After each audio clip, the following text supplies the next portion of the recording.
I am Mark, your kind and generous dungeon master. And if you are sitting comfortably, we'll begin.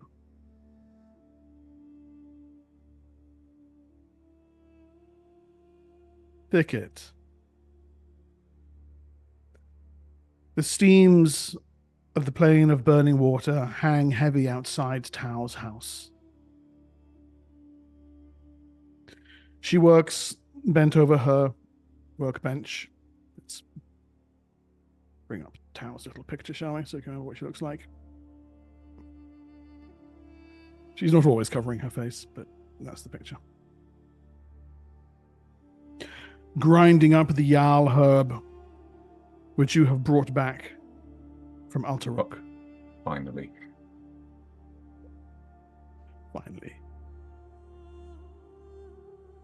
Her wheezing cough has not particularly improved. She beckons you over, points out this particular method of grinding, that particular means of straining the juices out. Lee, pop her picture up on Twitch so our viewers can have a nice look. A few pieces of advice here and there of the herbalist art.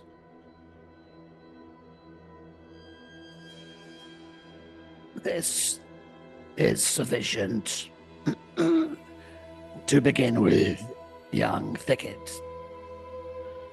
She pats you with one quavering hand. You did well to bring me the Jarl. I'm glad I could find it. As am I. The Othan's lament venom. However, will not be held at bay merely by a herb, even one as rare as the Jarl. As a magical venom, it requires Hey, look at me. I'm doing my old woman voice. It's Dark Sun. Lucan, that's your mum. Hi, Mom. Lucan says hi, mum. I'm being a lizard. No, you don't want to be live on the internet.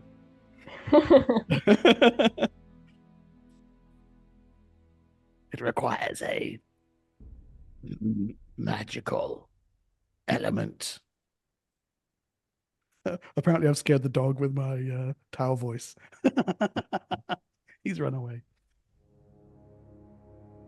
The Jarl will serve as a way to hold the magical infusion, which I can then ingest and bring an end to this poison.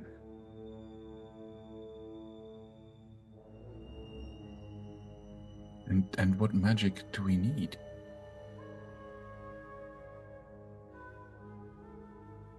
We will need to make contact with preservers. Nibenay's veiled alliance. It is my hope that the swoon will help me. Yes, swoon? What is the swoon? It is akin to a spirit of the land. Ah. A collection of the shades of the city's preservers. They align themselves with it, join with it upon death.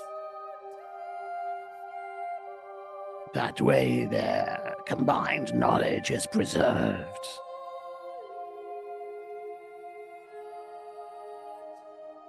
I see. That sounds fascinating. It functions much as a spirit of the land. It is my belief that it is somehow linked to entities such as Castromandus.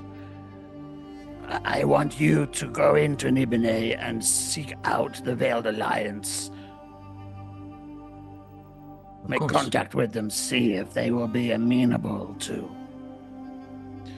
their Zwoon lending an old druid aid in her hour of need. Is there anything I can do to ease your time while you wait? Oh, there is not. Your haste will ease my suffering. And I shall More make than- haste. than anything else. She wraps up the Jarl, stores it in a pouch, slips it beneath her tunic, pats you again on the shoulder. Go now, young thicket. May all the spirits of the plane of burning water watch over you and lend speed to your little feet. I take her hand and touch it to my forehead, and then run out. Okay. And see if I can find my friends. I don't know where they went, but do I know where they went? Well, they will be, put it this way, as I recall correctly, Siora and Darja are both based at the open door. Zuxis actually has a hole in the ground that she lives in, just north of the city. You are aware that Senex was planning to take up residence at the Monastery of the Exalted Path. And Scathis did have work as a bouncer at the open door. But on the way back from Altaruk, he'd been talking about trying to carve a new path for himself through the gladiatorial arena. So who knows? But the Have I open door heard is any rumors about him in the arena? Any of his exploits? You heard he got his ass kicked by a half giant and then defeated him in a return match with a mighty groin splice. Ah, nice. Yeah. I guess I'll head to the open door then. Okay. Let me just pull the map of Nibenay up there so we have a little bit of context. Meanwhile, Suxis, you're not necessarily in your hole in the ground. Yeah. You and Darjay have Well, look headed into the Hill District to refresh your supplies of poisons, possibly with a visit to Rutani and her little crumbled brick tower. Yes. Suxis, you have a little more coin, having finally gotten the proceeds in from your trade visit from Altaruk, but it hasn't been the kind of profit you were hoping for. Darjay, you can't help but notice that Zuxis seems a little crestfallen for a Suran, I suppose. You trotting along at her side, your frill denoting just a calm demeanor. You wind your way up the hill through its maze of streets, veils and tarpaulins, hanging between the crumbled ramshackle buildings. It was only just here a day or so ago that you murdered the shit out of a significant number of Skysinger elves and Templars, and at least some reputation is starting to build around you. In the doorways and alleyways, you can see people nodding to each other and pointing surreptitiously in your direction, knowing that thou shalt not be fucked with. The lizard squad. The lizard, yes. The lizard murder squad is here. So you pop into Rutani's, get the various little herbs and ointments and powders and whatnots that you need for your next day's poison manufacture. And just as you're making your way back down the tower and out through the courtyard, that you catch there a tall, slightly dusty elf motioning to you from one of the refuse-strewn alleys of the Hill District. This dusty elf is doing that towards Zuxis or towards Darjay? Toward the both of you. Oh, okay. I look at Darjay, just in my usual sphinx-like gaze, not trying to let on any emotion. See if there is a look of understanding. Yes, he looks back, sort of expectantly, whether or not we should. I give the lizard equivalent of a nod, which most flashbacks don't know. Little flick of my tongue. Lizard sign language. Mm-hmm. Yes. Mm. Yes, Darjay blinks his inner eye back at you. You. Okay. It's only you because you're a flesh bag. Yeah, I am. Proud of it. So Flashback and proud. the elf, you can see from the coloring of his tribal gear, he looks like a sky singer. In fact, if so, you killed several of his tribe mates just the other day. Yeah. He keeps his hands away from his weapons as you approach. I'm approaching with my hands like a monk in the folds of my haircloth. Yeah. There's no such courtesy back. Good morning to you. Good morning, elf.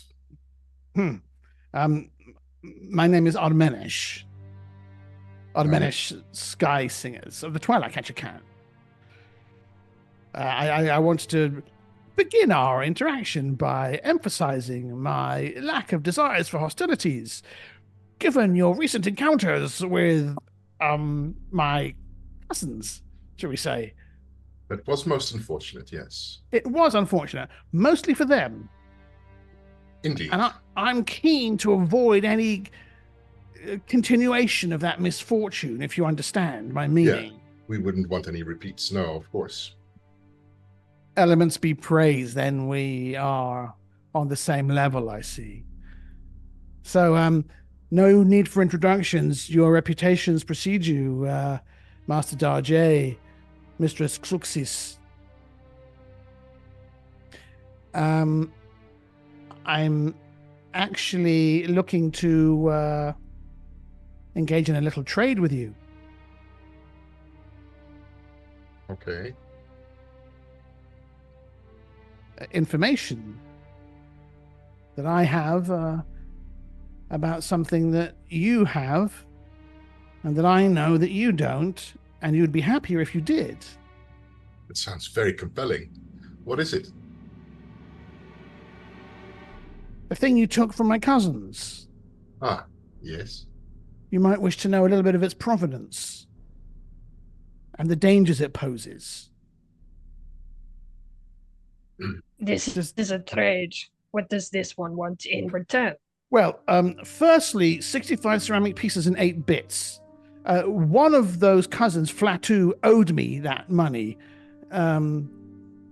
So I think it's only fair that seeing as he owed me and you took the money from their corpses, that his debt be settled. Okay, that is fine. So shall we agree on a transition depreciatory value of 10%? No. Okay. He owed me 65 ceramics and 8 bits. No, that's become worth less. It's now 59 ceramics. I think the information that I have to you about a certain rod would cancel out any depreciation. That would be considered a bonus if the information is indeed worthwhile. Yes. I'm also, and he gestures behind him, where you can see a large pair of sacks, selling fine Tyrian silks made from ishi moths, which I would also offer to you for a very, very good price. But primarily, I'm looking to make sure that you understand what it is you have in your possession. We have some idea, but maybe you can enlighten us to give us more information. So, good. So let's agree 65 ceramics and 8 bits to settle Flatu's debt. Well, 59 ceramics, and she counts it out right here. Boom, boom, boom, boom, boom, boom, boom. It's what you get. And if your information is good enough, I will fill it up to 65. It's such a difficult... okay, right. A deal's a deal. This is what a bonus means, right? No. A deal's a deal. I'm perfectly happy to take those terms. And he takes the money.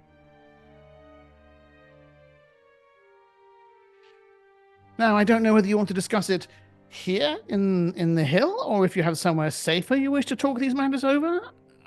I wouldn't wish to cast aspersions on your capabilities. I know that you're individuals of some considerable skill. Well, let's see how loud you can whisper. How loud I can whisper? Yeah, I'm struggling a little with the metaphor. Let's do it right here, right now, and very quick and very quiet.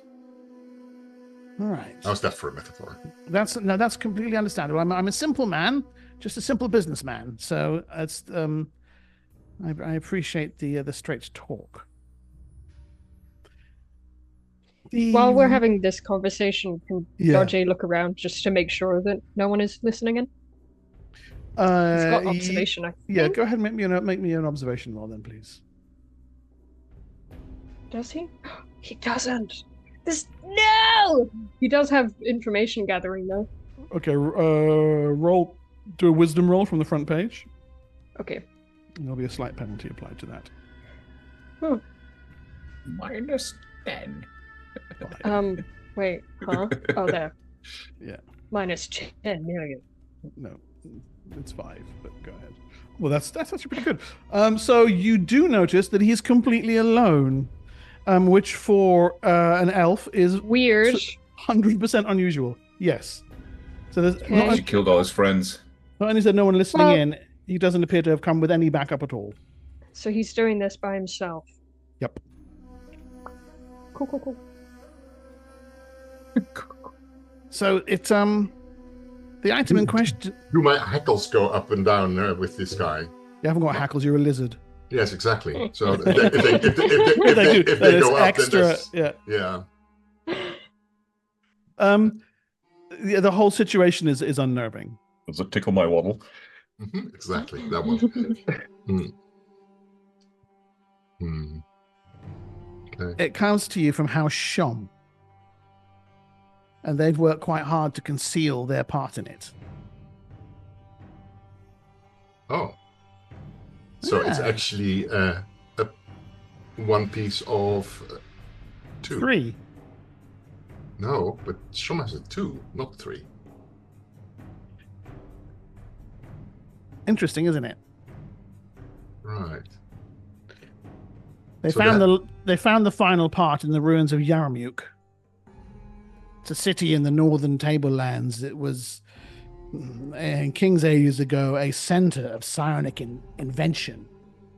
All manner of incredible psionic things were thought up, dreamed up, and created in Yarmuk before the city was destroyed. The rod was made there, but its creators deemed it to be too dangerous, so they broke it and hid its parts around the tablelands. One, I would imagine, was kept in Yarmuk. I'm not sure where the others ended up, but you say that Shom has them. Yes. I'm guessing they found their way into the hands of the Order at some point.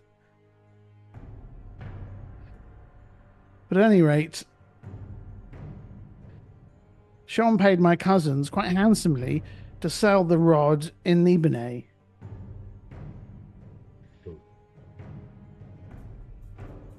This is a clear case of shoot the messenger.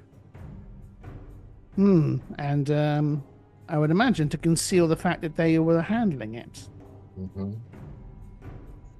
Who was the buyer? It was supposed to go to the Veiled Alliance here. Mm-hmm. And if you'll agree on settling my debts with Flatu, I'll add another little bit of information for you. You already gave us enough information to settle the debts fully. And she counts out the full amount of... He seems very happy, nods and thanks. So, let's see how you do, and maybe you can earn yourself an extra bonus. The interest that you lost on your loan. I was actually spying on House Shom for the Nibenay's Alliance.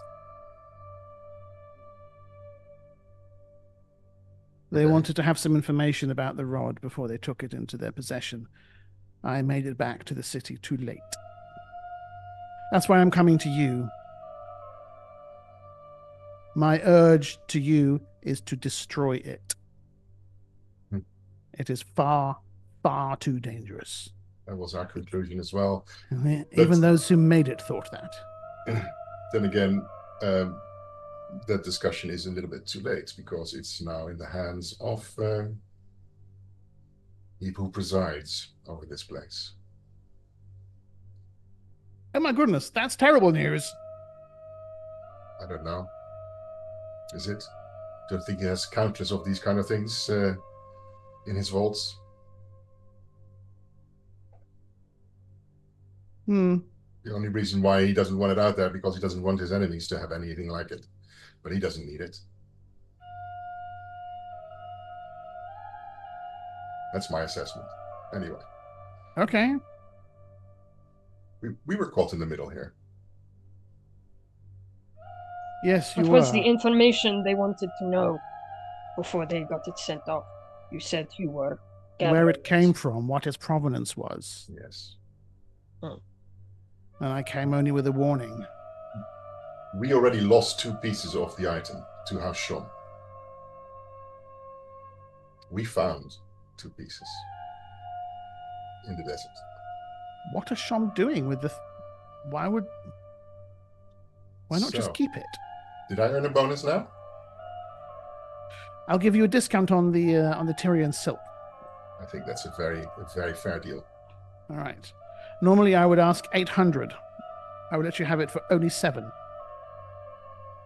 Ceramics. 700 ceramics. How much silk is it? He gestures. There's a fair amount there. She assesses it, whether that's worth it. Okay. Give me an appraisal roll, please.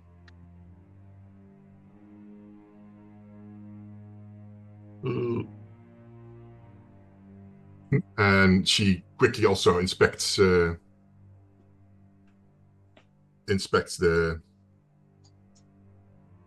silk. Yeah, you think it's probably worth closer to 600, 650 maybe. That doesn't sound as a very good deal. By the looks of it when I'm inspecting it. At best, I could get a 600 out of this. So, how about you give it to me for 5?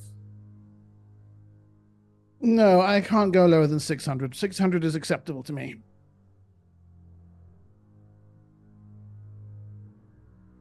Okay, well, let's park that for a moment and let's finish the discussion, and then we'll see whether we can conclude a deal. There's not much more to say. I arrived in time to see what happened and to see you take possession of the rod. I've been waiting for you to head back into this part of town to pass on what I know. So you were there when this altercation happened? I arrived on timely enough to see it. Not timely enough to warn the Alliance. They were warned. Nor my cousins. No. They were already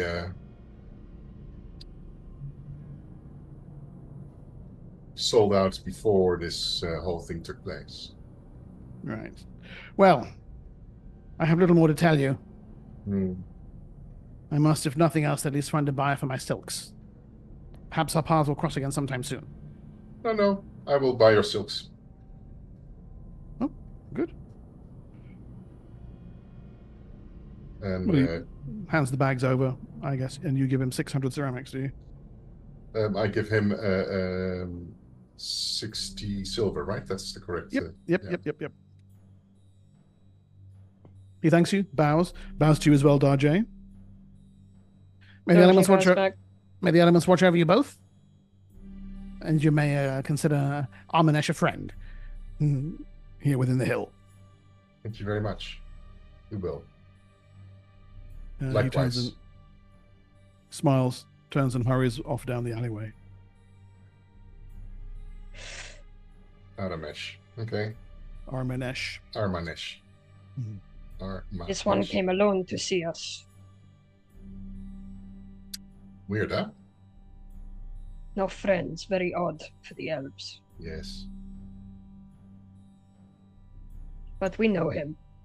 Well, and he is, of course, clearly connected to the Velvet Alliance because he was sent by them to spy, right? This is what he said. It's true. So there's that connection and that angle. Now what? Well, Daji thinks perhaps we should reconvene. Help me carry the silk? Yeah. Daji accepts. And he hoists it on his back. Let's go via the market and see whether we can sell it straight away. Acceptable. Okay. Speaking of markets, Scathis, Senex. Senex, you're really along for the ride for the day. Scathis, you're once more engaged in your bodyguard duty for Lord Alden Calvorix, who is not far from the hill, at the city's slave market. He has indicated that he needs 3 more bearers if he's to start getting the House Calvorix back on even feet. And wants you at his side while he hands over a few gold pieces to pick the right kind of people.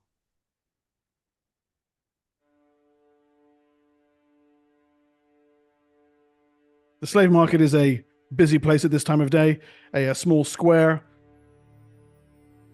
a raised platform where the merchandise is being displayed, their qualities extolled by the slave master, a couple of half-giant guards to either side, a small gaggle of freemen, merchants, and nobles calling out their bids.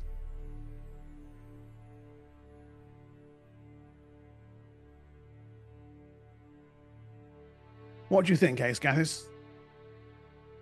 Calvorix says. Those 2 on the left, they look like they might be brothers. Do you think that will be a problem?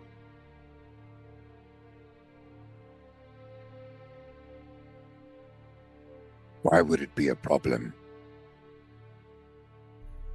Well, I was just a little concerned that there might be trouble with their loyalty, you know? Loyalty to each other rather than, well, obedience to the house.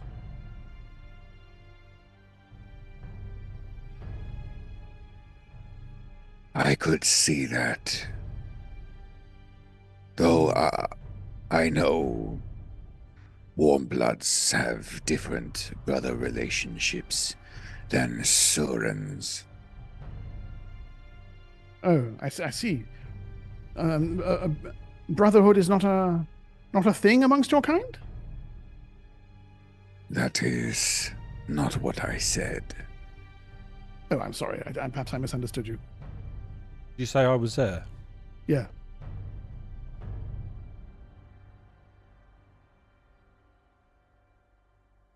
Cielba is... Carry on. Maybe if you treat them well, they will be loyal to you. Is that really true? I've heard that said, you know. In your experience, that's how it really works? It's not just something that gets bandied about as, you know, common myth. I find treating anyone well is positive. Badly. Yeah. Yes, I suppose. You could also foster competition between them to make them compete for your favor. I could also probe their minds for. Oh, really? Would cost you, obviously. Do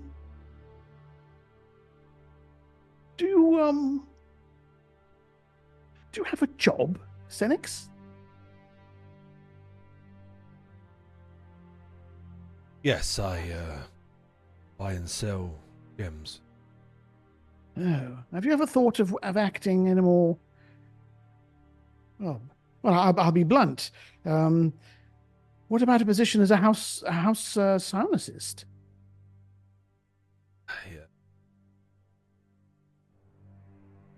I don't like to settle in this.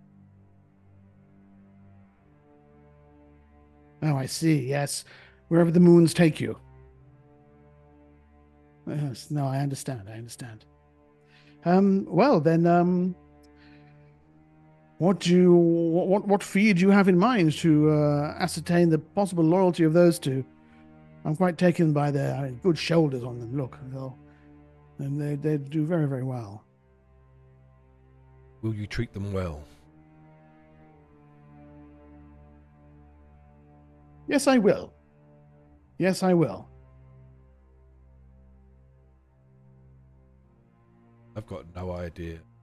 In my head, I'm like, I don't know. Old peace, maybe? Is that fair? Yes, that sounds fair to me. Okay. Here you go. Scathis desperately looks at him and is trying to stick his thumb Higher? up. What, 10 gold? If you say higher, Scathis looks away like he wasn't doing anything. Sorry, I meant 10 gold. Or was it 5? Maybe 5. I don't know, I'm new to this. You think 5's fair?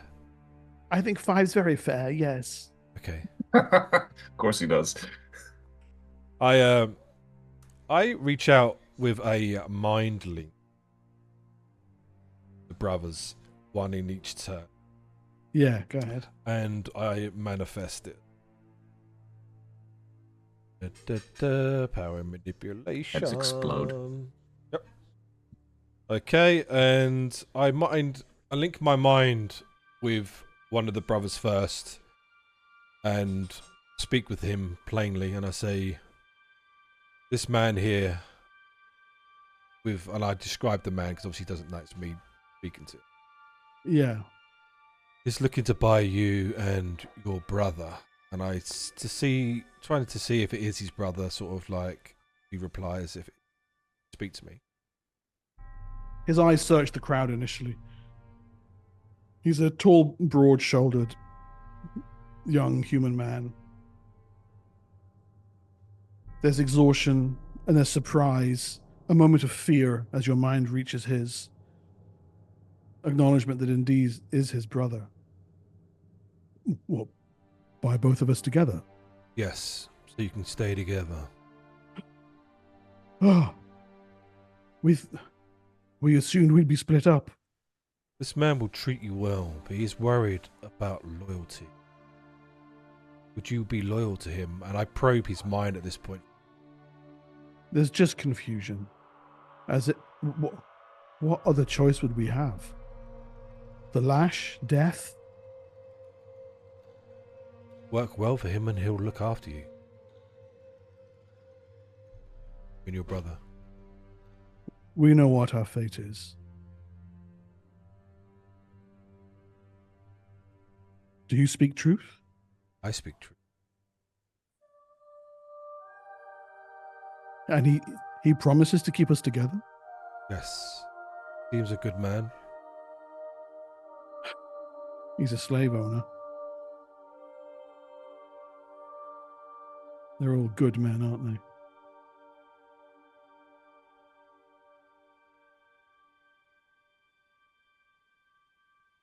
Your sense is in the depths of his exhaustion. At the moment, at least, he can't conceive of anything else. But the thought of remaining with his brother brings a sudden beam of hope into his life, where before he had nothing. I'll turn to the merchant. They will be loyal. You keep them together, and you treat them well. And you're sure of this, yes? Well, he's more worried about you than the other way around. The lash, treating them badly. He wants to stay with his brother. if that's your intention, and I put my hand to my mind, to my temple and look straight at him. Obviously, I'm not tapping him. If that is your word, and I'll make it look like I'm probing him to see if he's lying or not, then you should buy them both. By the elements, what a world we live in.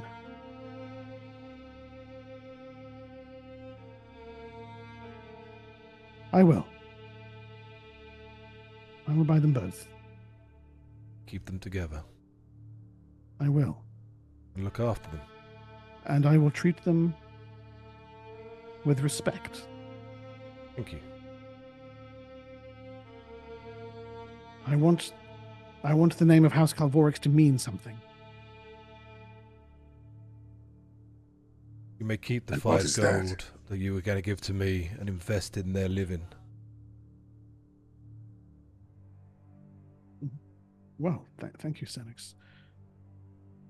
What is that, you ask, Sathis? Yes, what did you want it to mean? I grew up with stories of honor and nobility, and that the great houses had to live up to be something better, to lead by example. And then when I became a man, well, it was all lies. They're just snakes biting madly at each other to be nearest the sunlight in this basilisk. Never heard such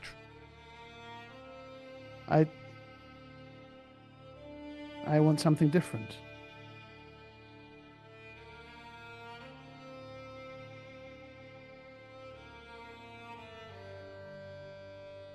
That it is difficult to be noble when you are in the nest of snakes. Dangerous, even. That's why I have you, Scathis. keep my...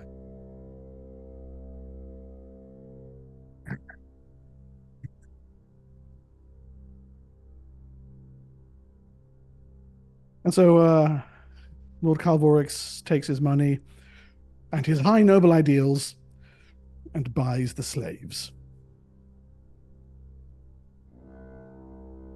Whips them and sells them both to separate people.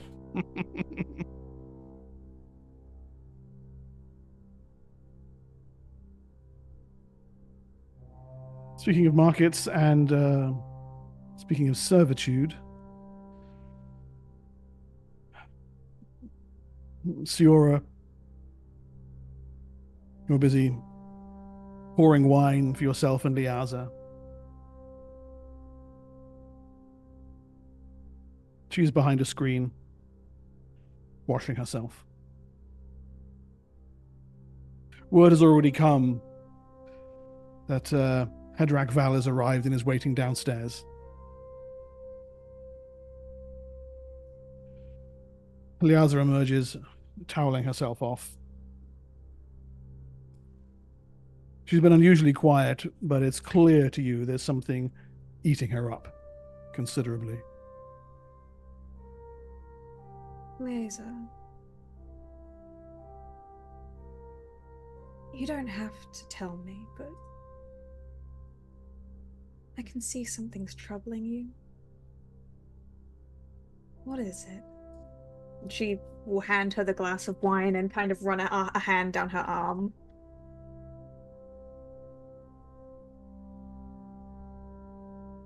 I'm sorry, I was hoping some time with you would take my mind off it. It usually does, but it's just politics.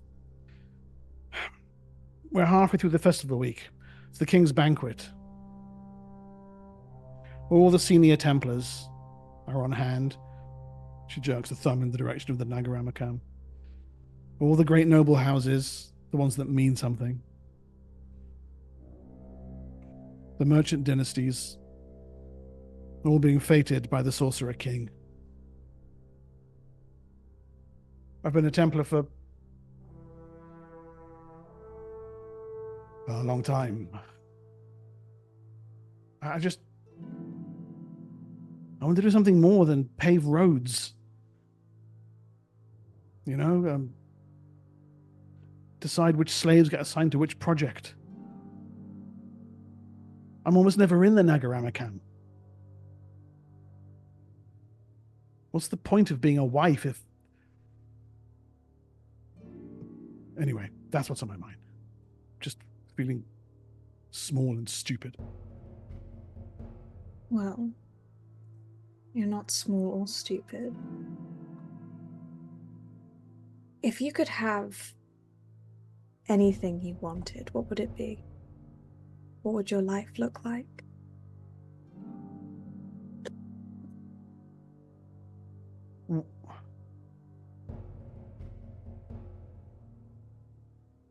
She sits down on the end of the bed.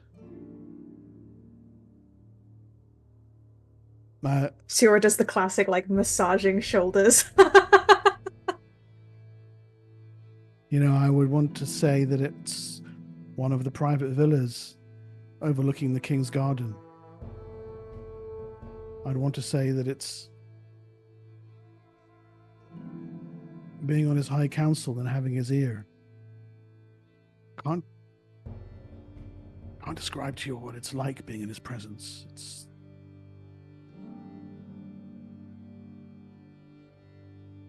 But then there's a part of me that just says that actually what I want is to not... Can't say it. Oh, go on. To not be his wife at all.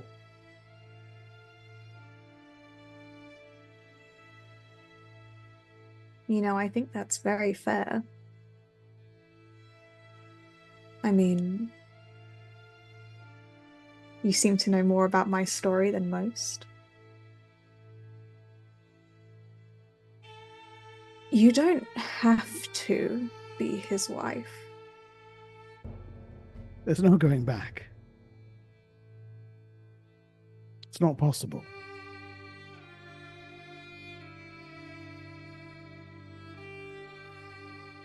We could say you died. We could say there was some kind of mix-up with the rod, that someone came after you, perhaps the Veiled Alliance. Then you would be free. And killed me after I'd handed it over? Oh, wait, sorry. She's already handed him the rod? Yeah, it's like the next... either later the same day or the next day. Okay. How has she done that already? Is he here? Like, what? If you remember, she left the... Oh, right. Yeah. Perhaps they didn't know you'd handed it over already. Where would I go? Wherever you wanted. I could go anywhere. I could... Suddenly there is a brilliant blue flash floods in the slave market. You see it overhead in the hill district on your way back across the plain of burning water. Without warning, there is a tremendous fork of lightning springs out of the center of Nibenay, out of the Nagaramakam.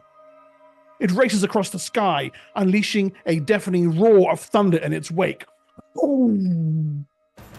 With a great explosion, the lightning slams into the plain of burning water, coming down like a thunderclap from the heavens just over your head.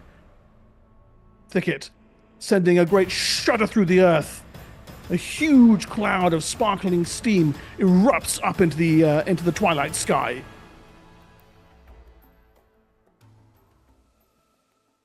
Across the city, there is a gasp. Everyone in the streets around look in shock and surprise. It's clear that many of them think it's part of the ongoing Twilight pageant.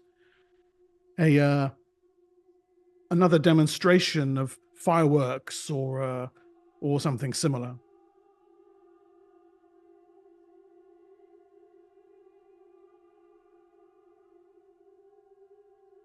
In this moment, Liaza gives a strangled cry and collapses sideways off the bed, clutching at her head, spasming. Do you want to do anything, Siora? And does anybody else in any other part of the city want to do anything? The after effects, the afterglow of this thing is just fading from your vision. How far away am I from the thing? From the explosion itself? You think it's about a mile behind you, smack in the heart of the plane of burning water. For a brief moment, you actually saw House Eden's estate silhouetted by it, so beyond where Tao's place is. Oh, okay. Siora, not wanting to be like, they walk in and she's dead and they're gonna, immediately calls for help, but stays by Liaza's side, holding her head, like cradling it in her lap, just like, it's gonna be okay. You're all right. What's happening? Her eyes are rolled back, white in her skull. Her whole body is juddering. Anything from anyone else? Darjay's gonna look for a vantage point to see like bounce up a height. Yep. Okay, you scamper up the side of a crumbling wall and take up a vantage point on top of an old ruined battlement. Up on the hill, you have a good view over the city itself. Under the plain of burning water on the south, you can see this brilliant cloud of steam has risen up and is beginning to come like a cloud around you. In the other direction, there is a weird, brilliant glow surrounding the Nagaramakam itself. There you go. I would like to manifest conceal thoughts. On yourself, yes. Roll for that, please. I take it that the Nagaramakan is the palace? Yeah, it's a giant palace with a picture of Nibenay's head chiseled on the front. Yes. It's Mount Rushmore. Meanwhile, Scathis would just ask Senex, do you have any idea what's going on? Do I have any idea? No, Lord Calvorix is kind of looking up like, oh, yeah. He's actually clapping. I have no idea. This is not part of the... Zuxis, anything? Zuxis is looking at Darjay to get a report back. There is steam from the burn. Yes.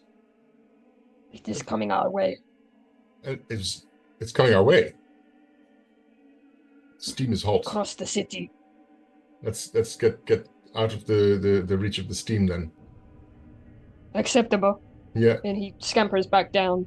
Okay, no sooner have your little feet touched the ground than you feel it begin to heave and buckle. Everywhere across the city, there's a juddering tremor begins to rise. Cracks rip across the land, becoming a great latticework of fissures. Thicket, you see them start out on the plain of burning water. Through them burst clouds of scalding white steam, and you can see they begin to burst open brutally, rapidly through the center of Nibenay itself. Within the city, buildings begin to sway and rock. In the open door, the whole building shakes. There's a crash as the front balcony cleaves away from the front of the building. In the hill district, some of the crumbling buildings around you shudder, begin to topple. Towers falling. In the slave market, people scream and run. A huge fissure opens up, steam erupting out of it. From all across the city, you hear the sound of screams of terror, horror, and fear, and the growing rumble as an earthquake rises, tumultuous, gripping all of Nibenay in its cataclysmic grasp. We'll take this just in a rough order. In the open door itself, the balcony has fallen away. The front of the building, the floor that you're on, collapses down like that. Liaza, still insensate, rolls away from you and goes pitching over the edge of the building. I need a dex check from you to stay where you are, or you can follow after her. From How the floors high up below, are we? Like, you're 1 story up, so she'll have had a drop of about 10 feet if she goes out. Oh, but you she'll already be see fine. the rubble from the front of the building is falling down in all directions. There are screams and yells coming from right down below. In the middle of it, you can hear Hedrak Val's voice rising in a terrified shriek. Siora, what do you want to do? I mean, I'm gonna try and stay. I'm gonna try and stabilize myself. If she's rolled away, she's rolled away. That is a 15. Is that good? Okay. I think that's good. Your dex is 16, so that's almost a perfect roll. You manage to spread eagle yourself just on the edge. Down below, you stop yourself from going over the lip. You can see Liaza is sprawled down in front of the building. There is a spray of rubble down across her body. She kind of comes to her senses, desperately trying to pull herself free. She can't get loose. She looks up towards you. Siora! There's red blood pouring out the side of her mouth. Scathis in the slave marketplace. The fissure widens. I want a dex check from you, please.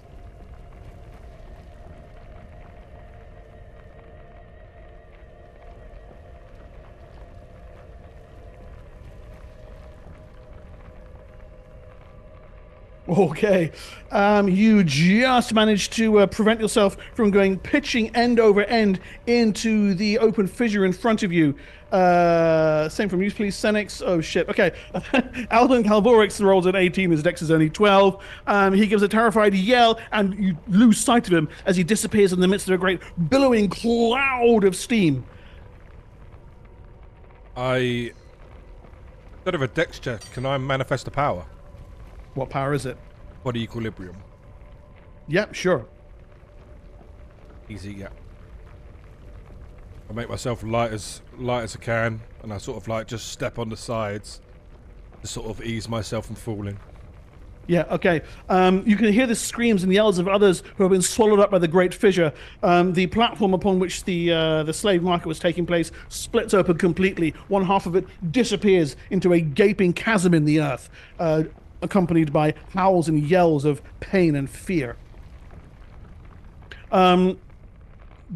Beside you, Senex, you can see that Cielba has leapt to one side and goes scurrying off, trying to pull at the hem of your clothes to pull you out of the way. Up and above you, one of the neighboring buildings is teetering, tottering, thundering down towards you. What is it? A building's about to fall on you. Building's about to... Okay, well, if she's trying to tug me out of the way, she probably can. Because I'm light as a feather. Yeah, okay. I move, yeah. Yeah, Cielba pulls you out the way, you go drifting aside, and then the rocks slam down around you. You realize that she has pulled herself into harm's way in order to save you. Her tiny multicolored body disappears beneath several tons of crushing stone.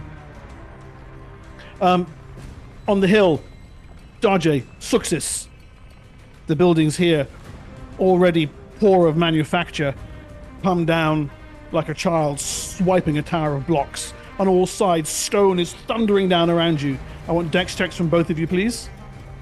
Dex checks? What is that? Yeah, baby. Go to the front.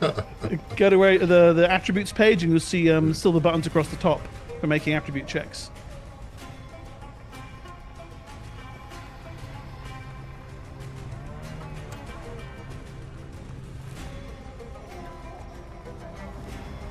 Okay, you both manage it. Rocks slam down on either side of you.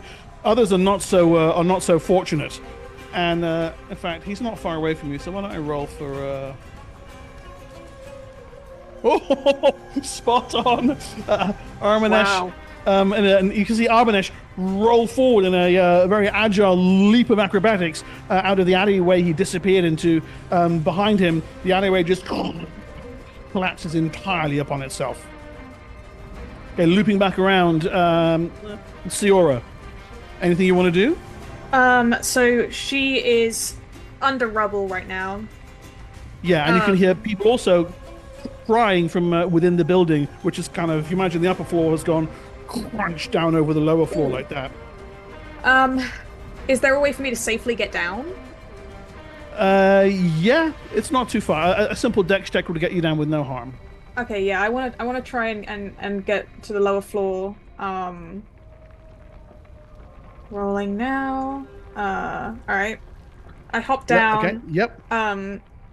And just in case they survive, I want to call out to Hedrick and be lifting rubble off of Liaza. Okay. From inside the building, you can hear Hedrak like, Siora? Is that you? Are you okay? We're trapped in here, Siora. There's a fire. Oh no! Oh gosh. In fact, you can actually see smoke beginning to billow out the sides as oil lamps or the fireplace itself must have gone up. Siora, help us! At your feet, Liaza groans. You think you could probably get the rocks off her were you to try. Which do you go for? I mean, peace. Bye. Oh, why does this always happen? All right. My best bet is Hedrak Val, returning customer. I'll go to try and free him because maybe he can give me more money. Who knows? Okay. But I will look to Liaza and just go, I'm gonna get help. As if, I couldn't lift the rocks myself. She coughs, blood bubbles at her lips. She tries to form words. They will not come. So you force your way into a burning building. Well, I figured I could open something and call to them. I'm not gonna go in there. I'm not insane. Okay. So looking down the side, you see where the side service alleyway was. There is what was probably once the kitchen door is buckled and forced out of its frame. You can yank that open. I'll yank it open and then call out like, this way! Okay, cool. All right. As the door opens, flames erupt out of it. It's 4 damage to you.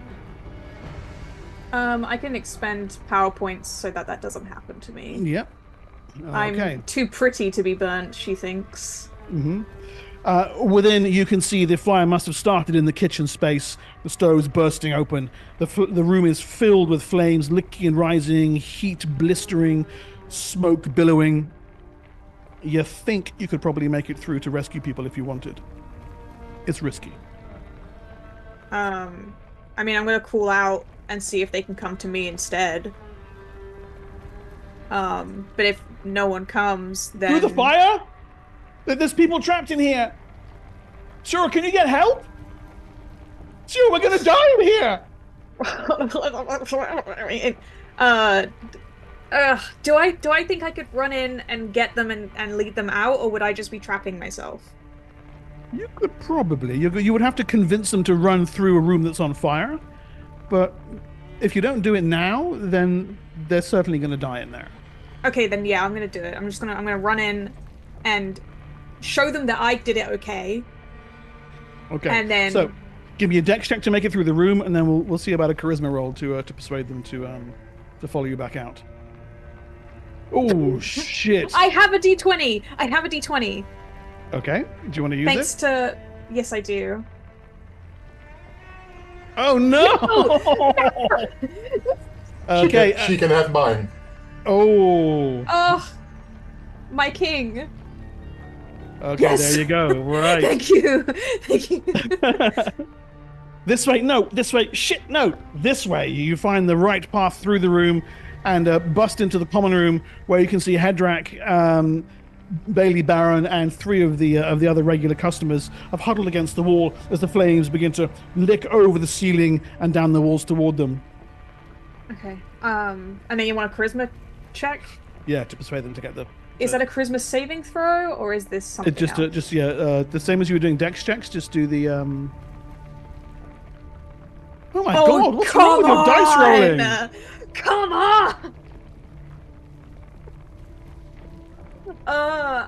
Yeah, she comes in and is like, she had to expend, power points to not hurt from the burning.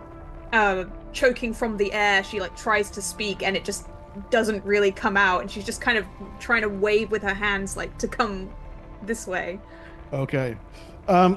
The fact that you can't even breathe, the fact the smoke is getting thicker and thicker in the room, saps their will to run. You can drag one of them out. Drake. Oh no, is my boss there? Yes, he is. Oh, but then what help is he if his business is gone? He's not gonna pay me. All right, I'll drag Hedrick Val. Okay. Give me a dex check to get you both out safely. You grab hold of him. He almost resists you. His feet sticking against the ground, but you pull him back through the kitchen. He screams and yells, batting flames away from his arm.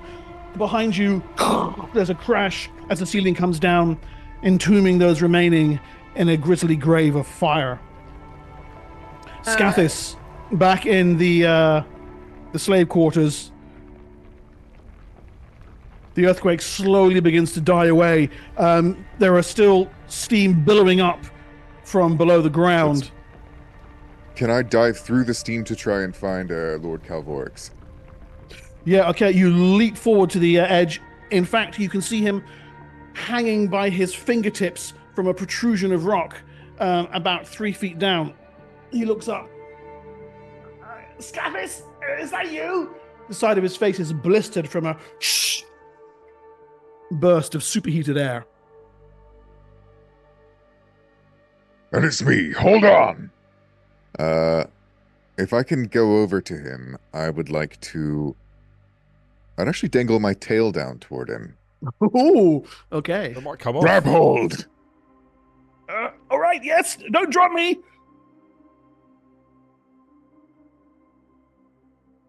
Strength check to pull him up with your mighty length of muscle.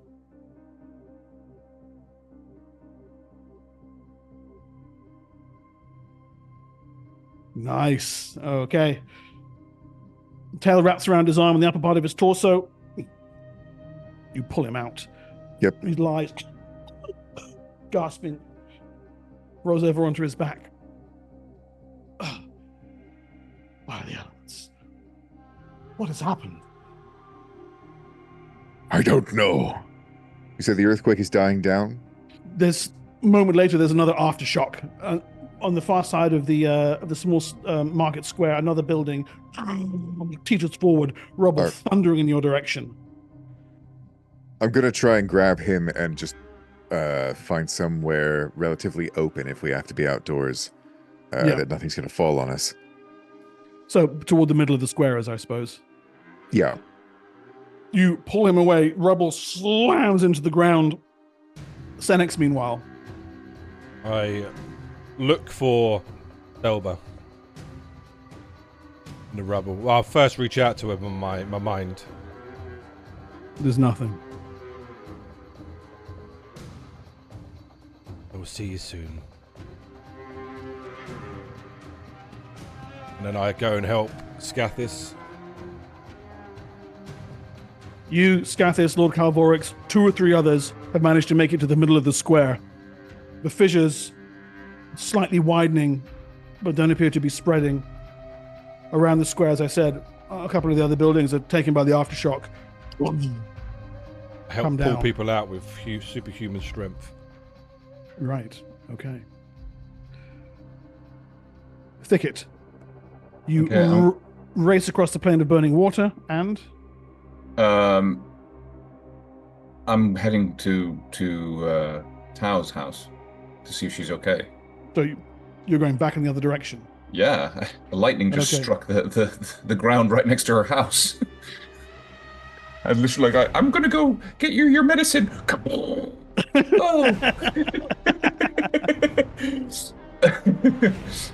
So I just want to make sure she's okay. Yeah. And if she is, I'm gonna run back into town.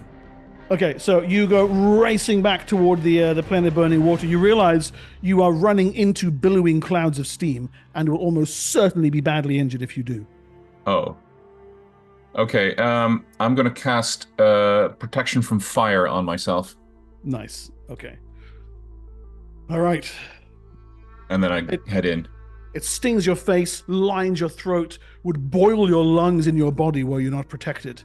And yet you force your way through across the Eden estate.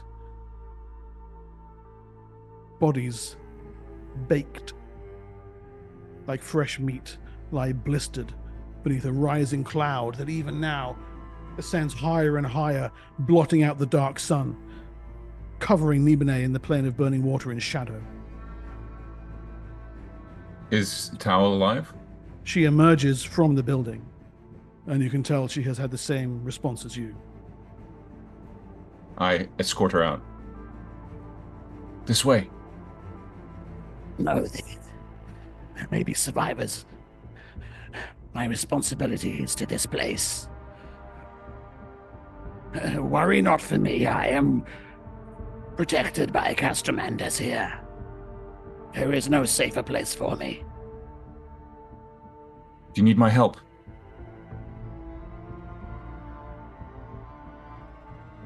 No. No, stick to your aforementioned task, or better yet, see if there are those in the city. Okay, I go into the city.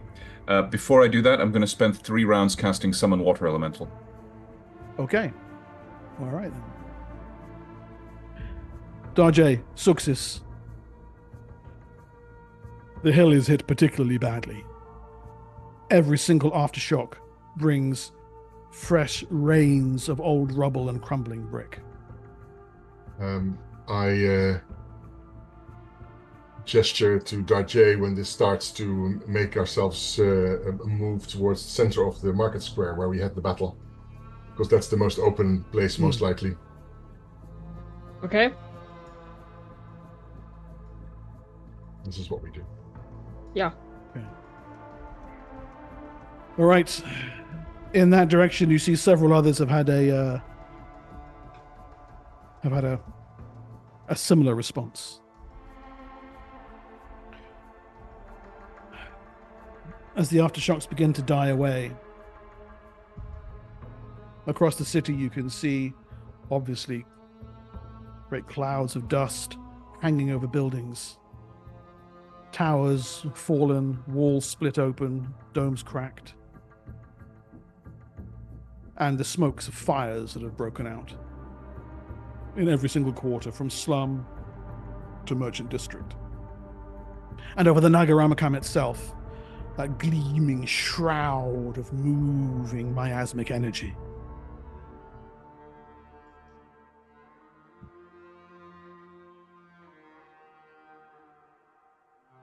Did the rod do this?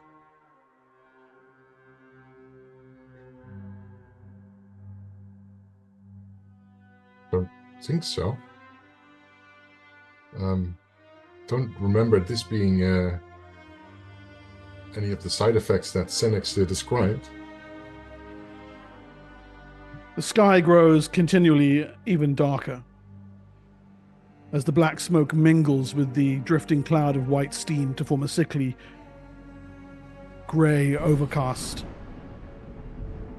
And then there is a flash of blue-white lightning, a deep thunder and an eerie crackling sound coming from the cloud overhead. You can see it's slowly beginning to circle around the Nagaramakam, the eye of a storm directly over the fortress. Has this happened to me before? You've never seen anything like this before.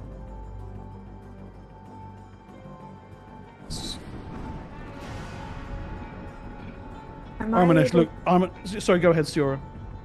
No, I was just going to say, after getting Hedrick out, am I able to help Lieza, or is she? Yes, if you do, yes. And Hedrick actually almost blindly comes along with you, and the pair of you pull the rubble away from her. She sits up. Husband mine, heal these wounds. Lord Nibenay, heal these. Husband mine, heal these wounds. Lord Nibenay, heal these wounds. Oh.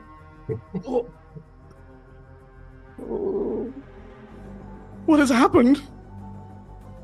What has happened? I don't know. Who resides there? Who is there? That's my husband's palace. Who is there? all the senior Templars, the heads of the King's Banquet. They're all there.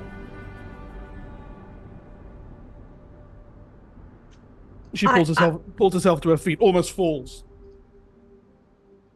I must go. Oh, I shouldn't have said what I said. Is this because I said what I said? No, it's not. Absolutely. I'm not saying it's what you said, but it was what you said. I am the new Sorcerer King. Sorry. It is us now. I turn to Hedrick and I say, "Please take care of her. I need to do something." And then I'm gonna run and try and find my friends. Okay. Hedrick's like, "You can rely on me." He looks at Liaza.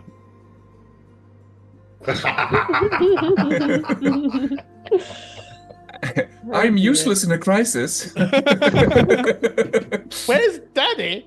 I'm helping. Above, as you so you're running in search of your companions. Thicket, you finish casting your elemental summoning spell. Mm-hmm. Yeah, it's like a boiling, steamy little mass that's. Well, and I'm obviously not summoning it right in the middle of the heat explosion thing. I'm doing it somewhere where there's no heat wave. It's kind of cool though. Yeah, but then you just evaporate the minute he arrives. Here, master.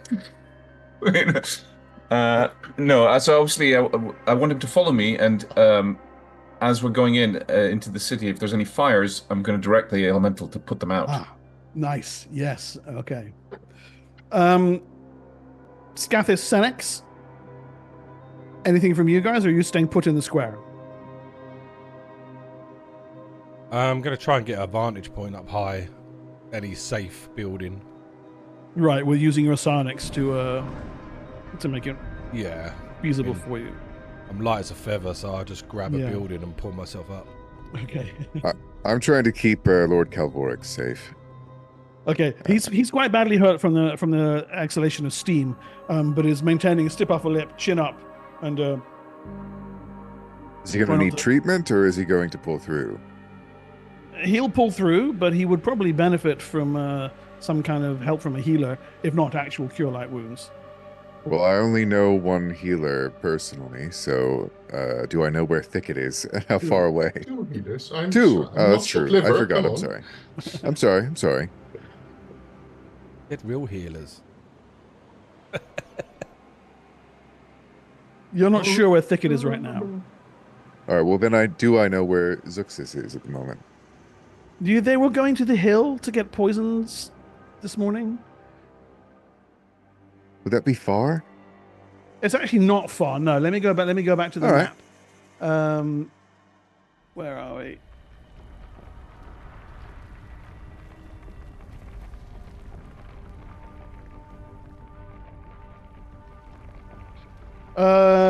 So on the map here, whoops, where am I? This is the slave market. That's actually, so this is the slave market. This is Sage's Square, where the open door is, and this is the hill. So they're actually all a few streets away from each other. Okay. This is up a height. So. And the Nagarama Khan is in the middle, right? That's the Nagarama Khan, right there. Yeah. And I'm coming up from the bottom gate, right? From one of these little islands, up in this direction. Yeah, okay. We should have one of those points like in Disney World when if you split up, you can find each other again. We should have maybe thought about that. Oh well. I'll tell him. Well, you have that. That's your living place, right? Sorry, say again, Grandy? I may know someone who can heal you. Another Surin. I'll take you there.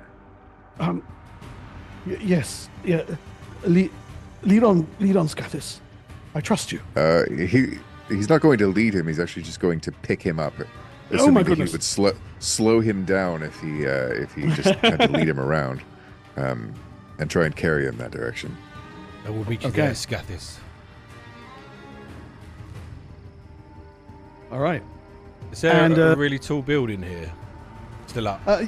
Yes, there's a couple of the 3 or 4 story buildings. One with a tower that you're gonna like. I'm gonna literally pull as hard as I can. So then, as I as I'm at the end of it, sort of like go past it and start like levitating, like floating. Yeah. And then I put my hands in my sleeves, like Doctor Strange or something, and start looking around as I'm floating down towards. Cool. I'll go towards the hill. Okay, right. So you see pretty much what's been spotted by Darjay and also by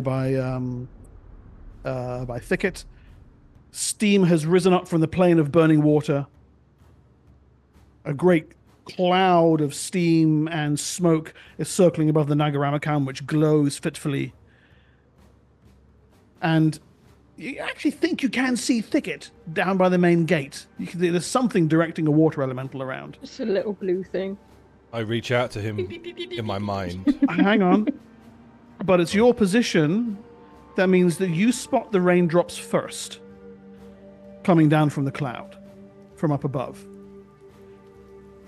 And there's a moment of relief that at last something comes to remove the fire. Why do I think this is acid rain? Boiling. Well, because that's exactly what it is. As the first droplets spatter across your face, you feel them burning. The hell, man? That's Is this the 7 plagues of Egypt? Fuck, I've waited years to run this adventure. It's fucking badass. That's an immediate 4 points of damage from the acid, unless you do something about it. I do something about it, yeah. But down below, you can see people are like, there's literally moments of, and then,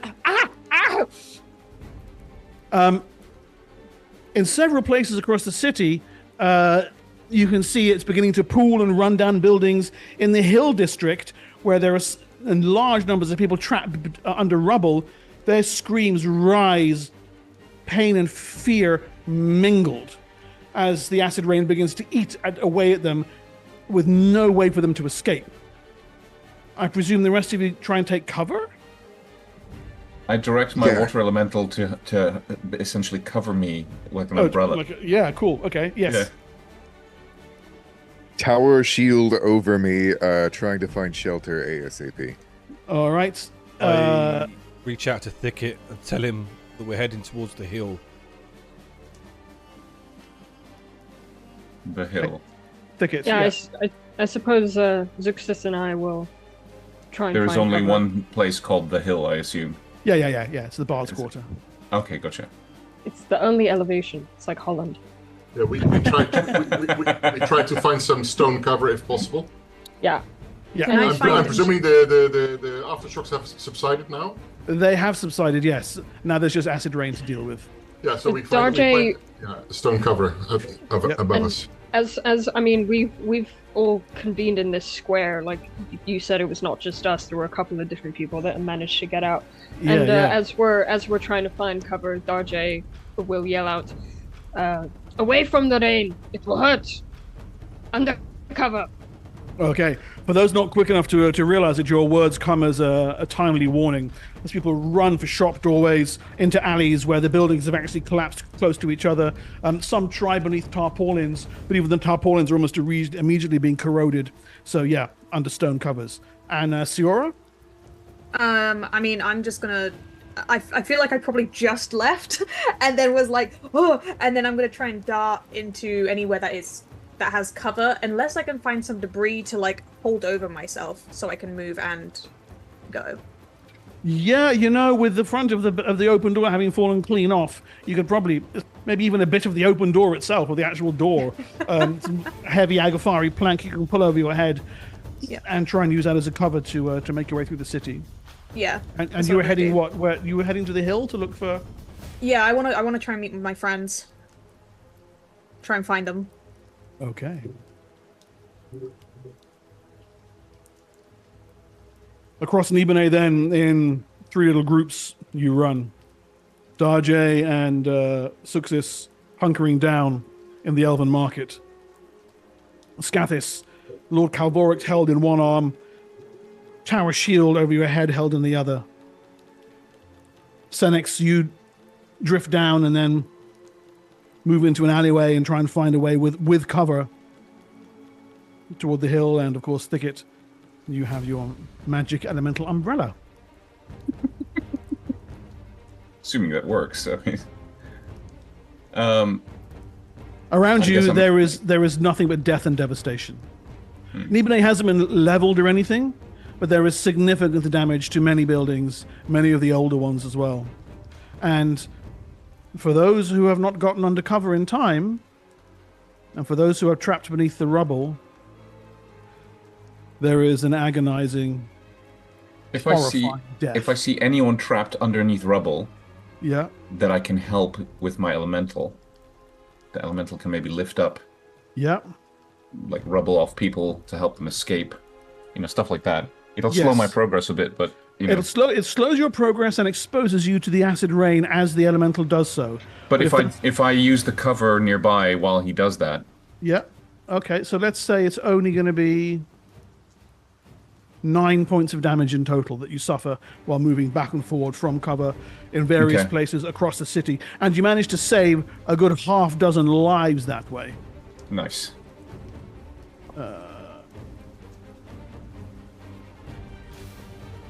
Let me just update the thicket here. So that leaves you on 25 hit points. Okay.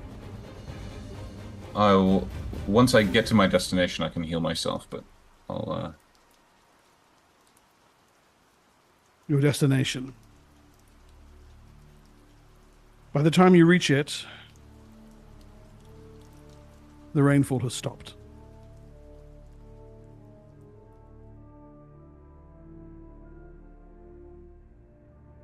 Some of the fires have gone out.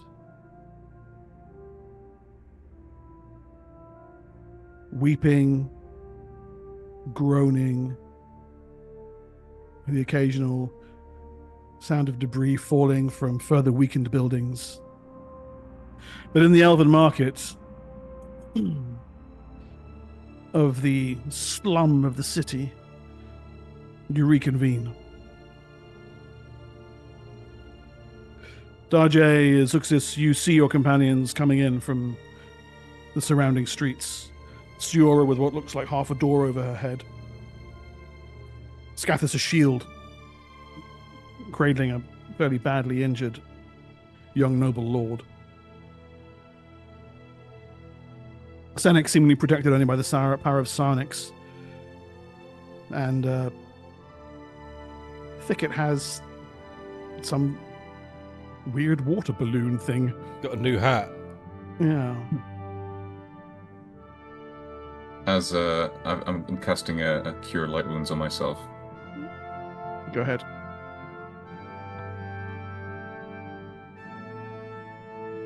Where is it?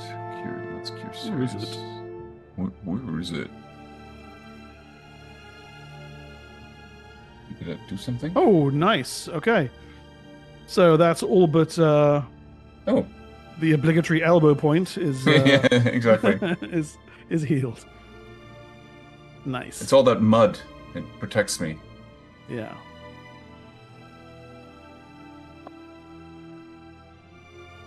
Beneath the devastation, a shocked silence hangs over Nibenay.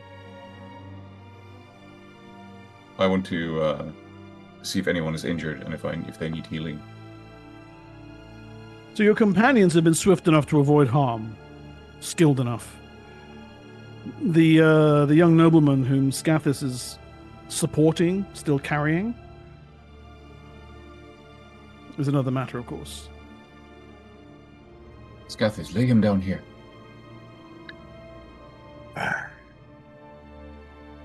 Scathis complies.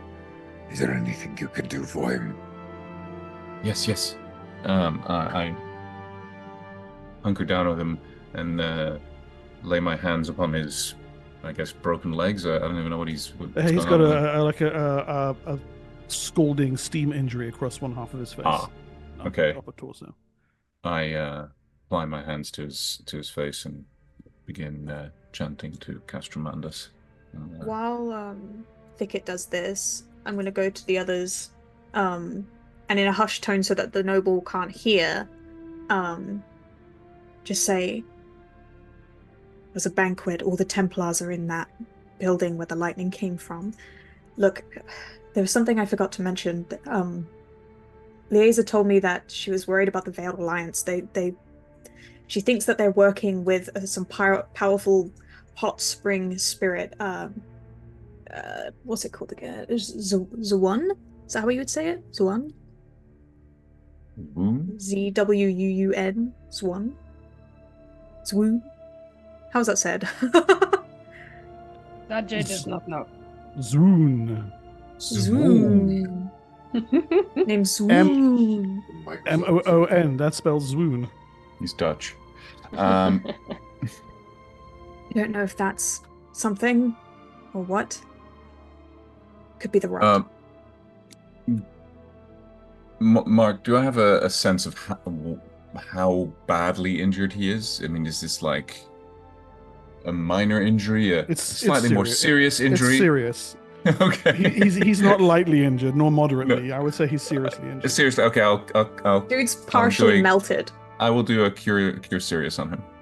Oh yeah, okay, yeah, that might be enough. Yeah, I it's my instinct experience in dealing with such injuries.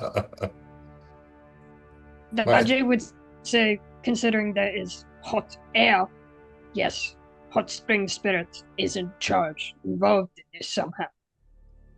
I have 2 druids here. What do you say? Well, hot spring spirits are Ubulai's. Plane of burning water is a cloud of steam. The place, I could not enter it without protective magics. My mistress is taking charge and looking for survivors. What happened?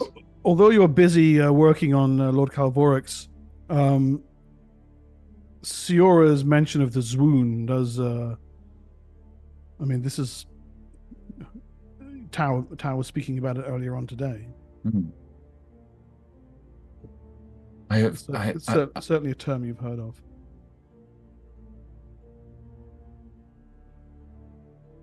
Something happened as well. Liesa, as the lightning struck, it seemed to hurt her physically, grabbing her head, shaking violently. Could this be something psionic to do with the Templars? I felt nothing. Connected to the Sorcerer King. Did you bring her along? Is she here? No, she would have slowed me down. I can take you to where she is. Okay. She needs healing. Bad. I can help. Let's do that. That's not a bad idea, actually. And by the way, our piece of the thing that we just handed over to the Sorcerer King, apparently it came from Sean. We were approached in the market by one of the Skysinger elves. It was a bit dubious. The Skysinger elf came alone. Where did they get it? If they got it from House Sean, then... But it wasn't the parts that we gave them. We don't know that. Did the elf not know where they got it from? No. He did say. Well, from the Yarmuk. Yeah. He said they got it from the ruins of Yarmuk. Where the rod was made. Mm-hmm. Made in Yarmuk. Mm-hmm. And the creators, they destroyed it. They broke it into 3 pieces because it was bad. Do I not know anything about this? It was bad. Something different. Also, that means that Shom had all 3 pieces. Why would they bargain one off? That is it. Because is that so? Can I do an ancient history check? Yeah, go ahead. What if it was a piece we gave them? This is a minus 5 penalty. Oh, but we didn't recognize it, did we? No, you don't recall it. Oh, re-roll then. What, you got a D20? Yep. Okay. Oh, for fuck's sake. Fucking hell. Memory is a treacherous swamp. Nothing rises to its surface. We examined the rod, and it wasn't the same as the 2 pieces we had prior, right? Correct. Yeah, so this really was a different piece. Yeah, so they had all 3. So they had all 3. If this is true, they had all 3. Why would they? They could not put it together. They could not use it themselves. Maybe they came to the same conclusion as the people in Yarmuk did. That was better off to be spread in 3 pieces. By the way, I give Or- the noble guy 17 hit points. Will they just he- sell a piece to different Very people? nice. No. Heals him Remember, completely. remember that Shum Nice. was also busy causing Max strife, roll. causing strife with the Beatles. Why? Maybe this is part of the whole thing together. So there was a massive flash of energy from the Nagaramakam that shot out over the city and slammed into the plane of burning water. Okay. This was followed by a massive earthquake and steam erupting up, and the steam also was coming up out of the plane of burning water and was filled with gleaming, glowing lights, like glittering. And that rose up into the clouds that were rising above the city and descended down over the Nagaramakam, which is currently has a massive glow over it and a huge cloud circulating above it. So that sounds like and an acid rain. So that sounds like an attack. Yeah, that sounds like they're like magic. From Like the they're Sorcerer King to the... It almost sounds like they're exchanging blows. Yeah. Okay, let's find your lady, sure. Liaison. Yeah. I will lead them to where I left her and Hedrick. Hopefully that Hedrick had enough brain cells to move her undercover. I'm presuming that Skathis is getting rid of his noble lord. We don't want him in tow, do we?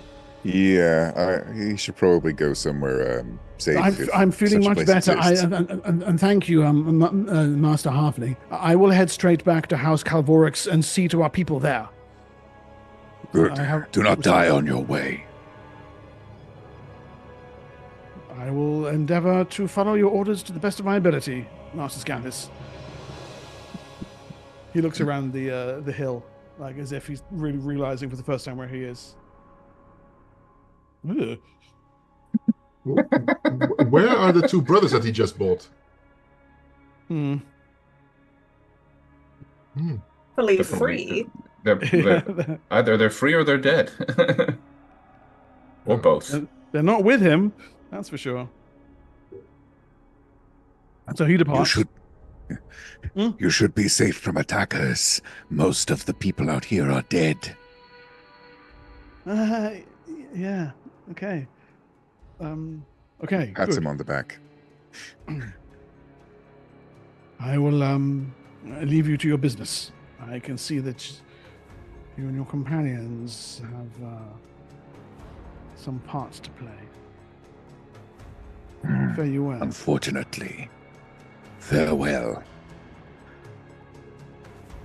He heads off. You're not sure how much of it he overheard or understood, but he's discreet enough not to say anything.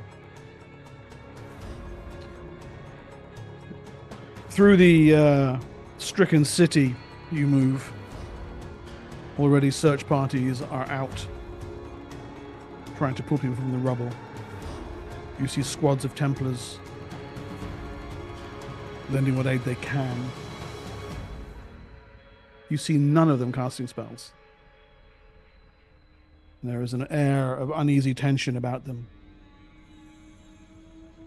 But with the aid of Templars from the Temple of Law, they're at least doing their best to keep order, prevent looting, try and reassure a shocked and horrified populace.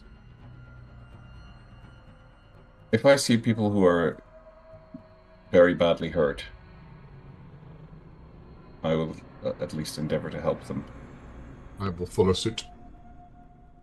Okay. Jorah stands impatiently. Yeah, this will delay your return to the to Sage's Square by, the entire day, should you wish. But do you want to limit it to an hour to help only the worst cases along the way? I mean, yeah, I'll go ahead and find them and then get them moving so that we can kind of meet in the middle, maybe. If that's possible. What do you think, Success? What? Shall we move along? We should do what is best for the people here. And sure, I will manage to get... or how about you start here, and I go with Shura and make sure that that lady is healed up because she's wounded. And then I come back. We come back as a group and meet up with you and continue what we're doing here. Okay. I will then, I guess, do triage and just look at who's badly hurt, and just literally just the very worst cases where, just to stabilize people, I'm going to be dishing out cure light wounds, essentially. Do we find anyone who's melted beyond saving? Who's just... Several. Yeah, Scathis would provide any mercy killings necessary. Okay. You bloody your blade more times than you are easily able to count on the way back to Sage's Square. Some have no understanding of it. Some are terrified. Some thank you.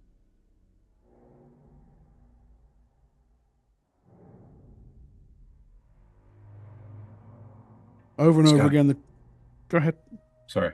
I was going to say, Scathis, not the one I'm working on. It was a lost cause. Move on. I like to think Thicket heals them, and then as he moves on, Scathis just... And Darjay follows them all, picking the pockets of the dead. Oh, nice. Honestly, looting the buildings, it's not a bad idea. Free game.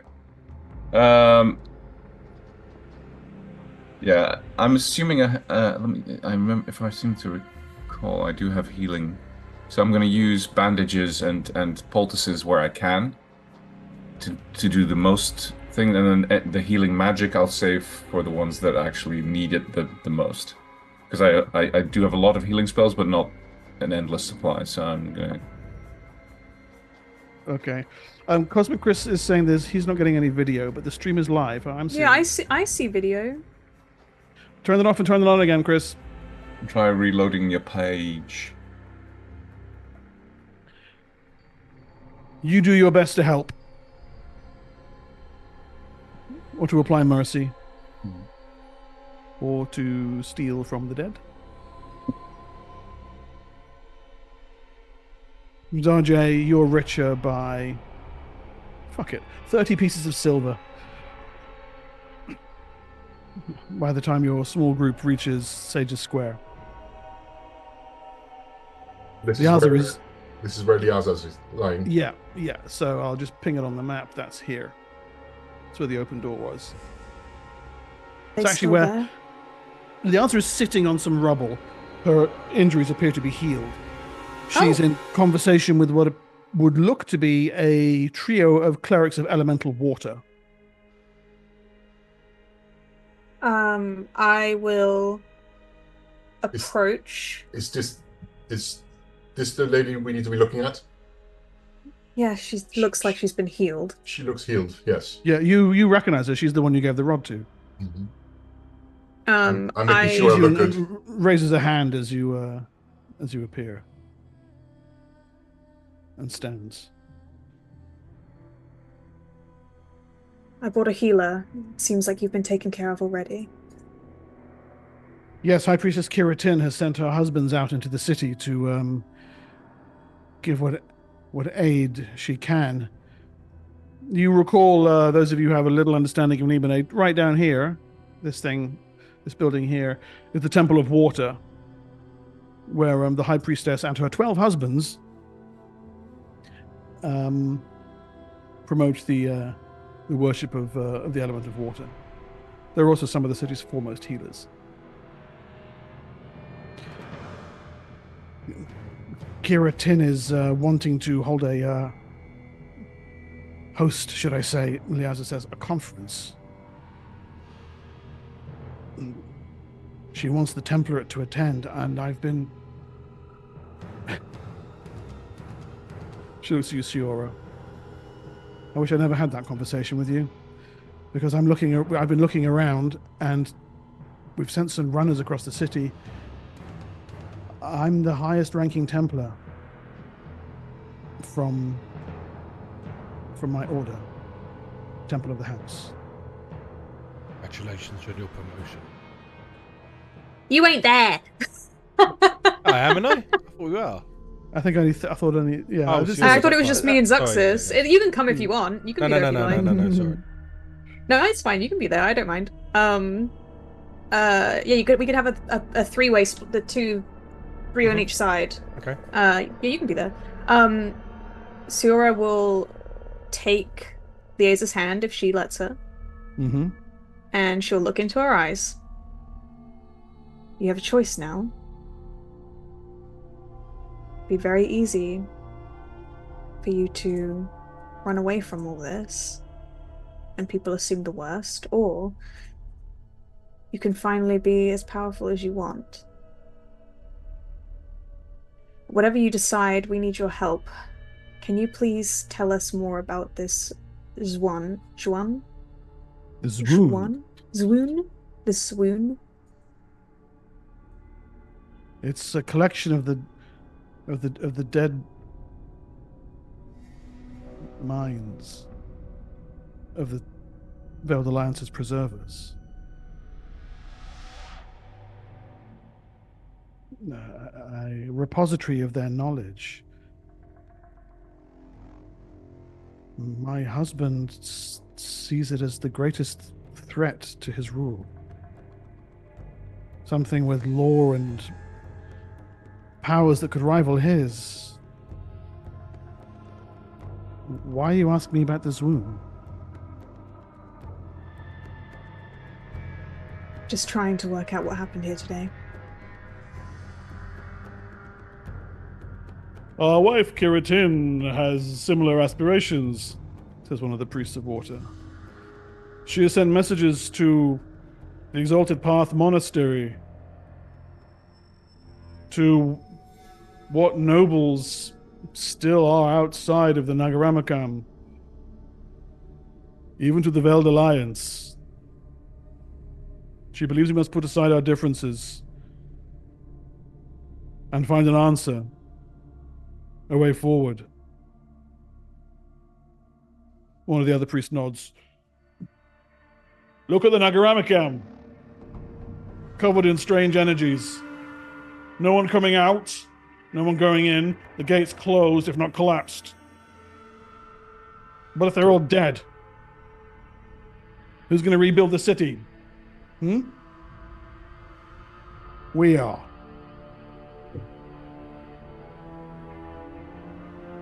Our wife will not turn her back on the people of Nibenay.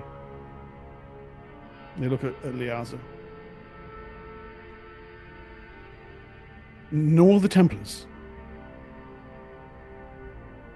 It doesn't matter who we're married to. Our task is to defend the people of the city of Spires.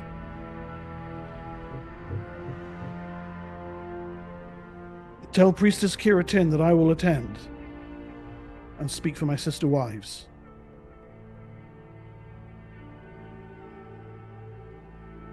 And I would have you extend your invitation to Siora and Suxis and their companions, if you would. They've proven themselves more than capable of tackling whatever comes their way.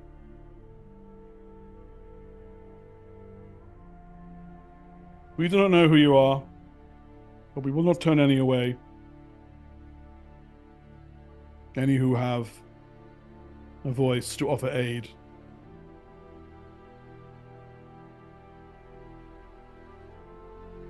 I'll speak with my companions. When is the meeting being held?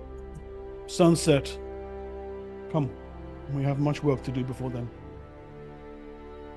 The three husband priests bow, give you blessings of water, and proceed about their business.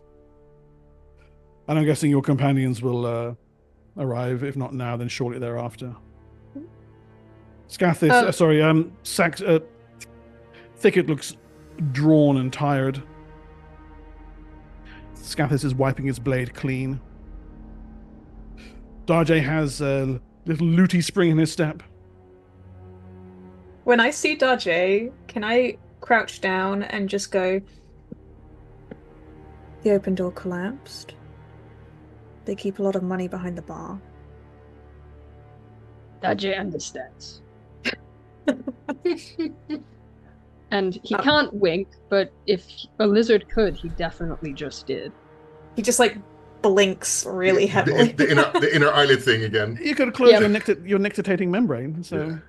Okay. Yeah. I should point out that the open door is on fire. So. Oh, that's not gone down yet with the acid rain. Dajay needs water elemental.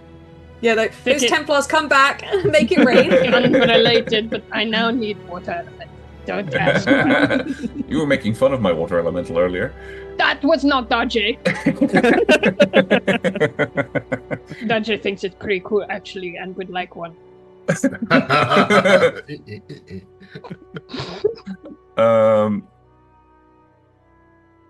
It can wait. Dajay believes it can wait. I'm afraid I've expended most of my magic, so I... Well, when it is not expended, you will come find Dajay. It might be too late by then. Siora just shakes her head, hearing that he's expended his magic. She's just like, you idiot. I was trying to save people. Yeah, you idiot. You could have been rich.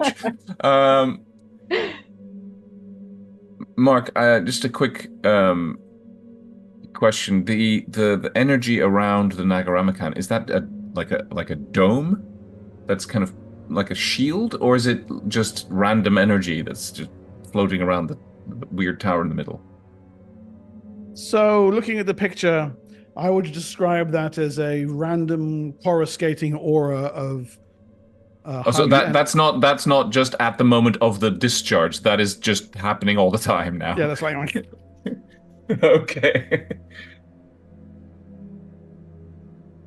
Menacing aura. Yeah. No, that's.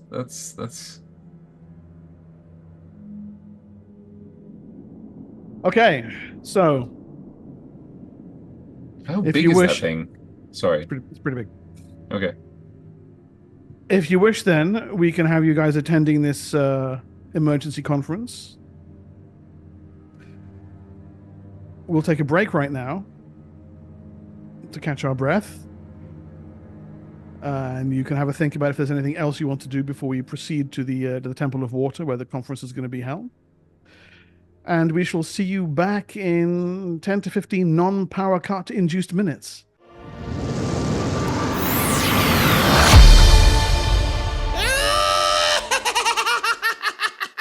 The inn known as the Open Door, what remains of it is a burning ruin. Smoke hangs heavy over Nibenay, over Sage's Square. A figure moves through the remnants of the inn, picking their way between glowing embers, scorched beams, and the blackened bodies that are all that remains of its owner, its staff, and those clients who are unable to get free. By glimmering embers, we see that it is Scathis, prowling in the darkness, looking for the lockbox that Siora has assured him was hidden behind the bar. Scathis, your nostrils are filled with the reek of the burned dead and wood smoke. And sifting through the ash and the rubble, you initially at least see nothing. But then you notice, shifted by the heat, one of the flagstones sits slightly askew. And within, a metal box. Lid shut. A hefty lock upon the outside. How large is this box? About this big, so I'm guessing like about a foot across. Is 7 there any inches non-metal wide. part of it I could grab to take it outside, or is it all metal? It's a whole metal box. That's unfortunate. It's likely to be warm, yes. I'm gonna try and not copy the opening scene of Raiders of the Lost Ark here. Well, not Yeah. opening, but early scene. You use like your leather armor. It's like oven mitts. Am I gonna take off my leather armor? Let's see. Is there any kind of cloth or anything like that I can grab to try and hold it with? Yeah, to take I it mean, look, outside? to be fair, it's mostly burned and blackened, but one of the clients was wearing a cloak. You should be able to pull it from their body and wrap its black fire-stiffened remains around the box. I do exactly that, and then I'm gonna try and heft the box out of the ruined Okay. building. The body's eyeless face stares accusingly at you as you take their clothes, their cloak. They ain't got no more use for it. You wrap it around Bailey Barron's strongbox. You can feel the heat emanating from it even through the cloth, and hurry outside. Scathis emerges, slightly sooty. Did you get it? He looks at her almost irritated as he clunks the box down and pulls away the cloak, tossing it away, then snuffs the acrid stench from his nostrils. Yes. I use my widow's knives in their fan form to like cool it down to try and like before Sure. I open it. That's really gonna help. So you know a bit earlier when we were talking about intelligence. Look, I'm fanning it. I'm cooling it down. She's fanning her intelligence. Let her be. Yeah. Once sorry. it's cool enough to open, I want 3 days to. later. Yeah, that's gonna Yeah, take. right? It's gonna take a couple of hours. Oh, can I like?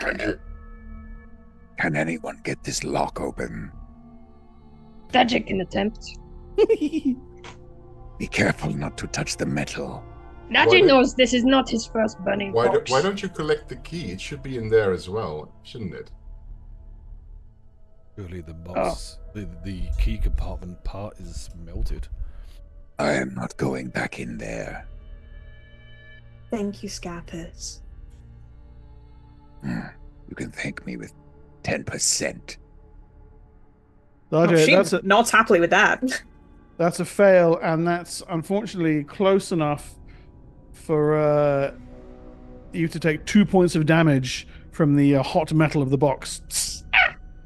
Zuxis takes off her cloak, Najee has an owie. and she grabs hold of rummages through her backpack to get something that she can use as a shovel, and she goes into the ruins to see whether she can obtain that key. Where did you last see him when things went south? It's on the owner, right? Oh, come on already. Most likely. I am just going to force it open with my hands. I was going to say I'm going to try and bash the lock off with the edge of my shield if they're going to try and go look for the key. It's a waste of the good lock and key. I'm you know how going expensive to a good force it lock and key open is. with my hands. I'm standing kind of 10 feet away, just shaking my head at this display of greed. Okay. Dodge hobbles over with his burnt fingy. Najee has an owie.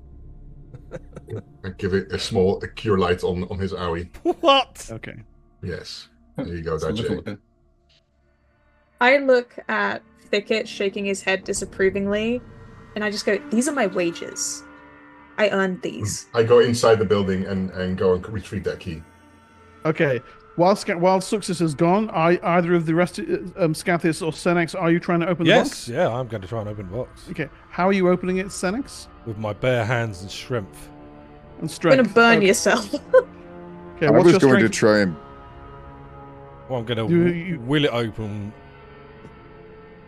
with my strength. Okay, what's your strength been boosted to? 19. 19. Make me an open doors, please. Plus 7. Yeah. Da-da-da. Open doors. Well, I'm going to roll this, but it's got to add another 5 to it. Yeah, cool. Oh, hey, there you go. I'll just force it open. Nicely done. Okay, and that's 3 points of damage unless you do something about it. I'll do something about it. Okay. Inside, several singed coin purses. And, okay, so it was once gold coins. They're fused into a lump. Still gold, though. Yeah. You think it was probably 30 gold coins. Wow. But that's a lump now. So. All right. So there's a lump of 30 gold coins. Yeah. And Scathis wanted 10%. So let me see if I just have. There is also 106 silver pieces. Which have not melted? Those are not melted. Yep. Anything else? We've got lumps of it round the back. 1,220 ceramics. Which are already fire baked anyway, so. Mm-hmm. Yeah, it's probably the most heat resistant of all the coins, yes. Alright, so I will take that. And I will 1,220? My brain is not computing that. 1,220, I think. 1,220. 1,220, yes. Normal English, please. Thank you. I will then give Scathis I'll give him 3 gold coins from my personal funds. Okay. And then I'll take the rest. But he gets 10% from the rest too, dear. Yeah, Scathis would object. He would say, 10 silvers. And some amount of ceramics. And 1.2 gold on ceramics. Here's the thing. But would he know that looking at the lump of gold, considering it's just a lump? That's a really good question. I can't believe you're trying to swindle him out of this. I mean, How about you share it between the party? Let's go. I'll give him Nobody bothered to call 4 Suxus gold back. She's pieces. digging through the dirt for that stupid key at the moment. I'll give him 4 gold pieces. And then I'll give Senex 1 because he opened it. Yeah, Scathis will pocket the gold and won't bring it up again. As far as he's concerned, the matter's dealt with. Suxus! It's open! Zuxis, you have indeed found Bailey Barron's body. Under rubble, the upper half of him protruding from it, the lower half crushed. He's a fused black mass. The key, if it's there, is baked into his flesh. Godverdamme. Is this before she calls out, or? I don't know. Are you going to try and find actually root the key out of his body? If she doesn't call out, she's going to go for the key. She's going to try. Have you ever pulled the skin off a rotisserie chicken? Yeah, so you're probably in the process of doing that, trying to separate what was skin and what was clothing. I do it every evening when I eat my chicken from the fireplace. Yeah, and then she calls out. It's a tall, probably.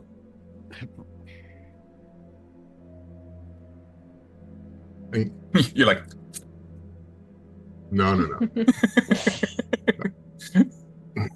And then she returns and goes out.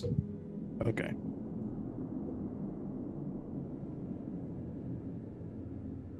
I look at the metal case and at the lock. So the lock is broken, the case has been forced open, and they're in the process of divvying up the funds. Okay. So and why couldn't you wait until I found the key? I was already in the process of finding it. This was easier. Yeah. Do you know how much? Sky. Do you know how expensive an iron lock is? Do you know how much was in the box? Do you know how expensive an iron lock is? Do you know that Dajay does not care? But he appreciates you helping with his owie. We need to get you working more. Your work. Dajay knows. It's not Dajay's strong suit. It's Dajay's weakest point.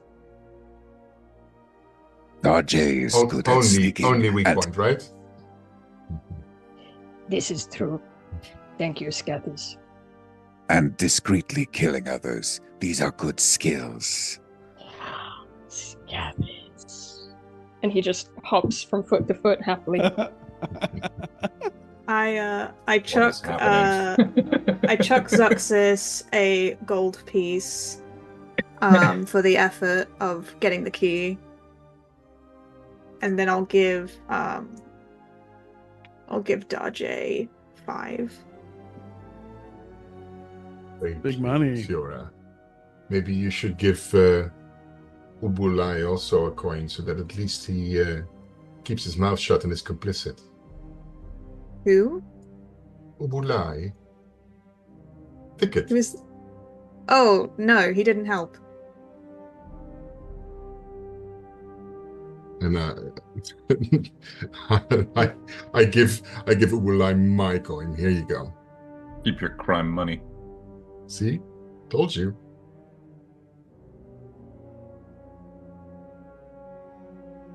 The sun is beginning to set then. Bless you, Gwendy. Drop down my gold coin there. How does a lizard sneeze? Like that, quietly. Yeah. The sun is beginning to set. And so you have an assignation then at the Temple of Water on the southern side of the city.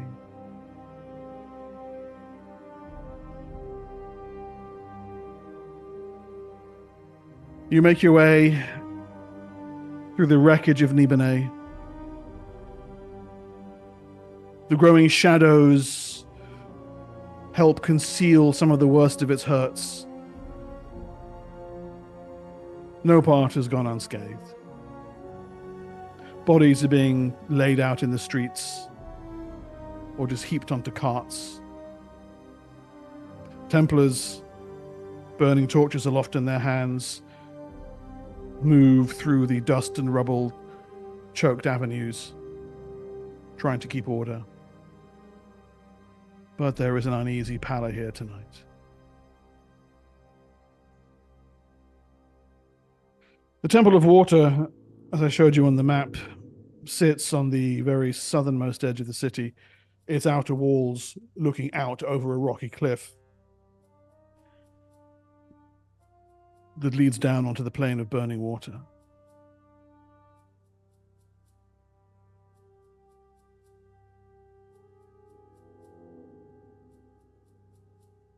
Question.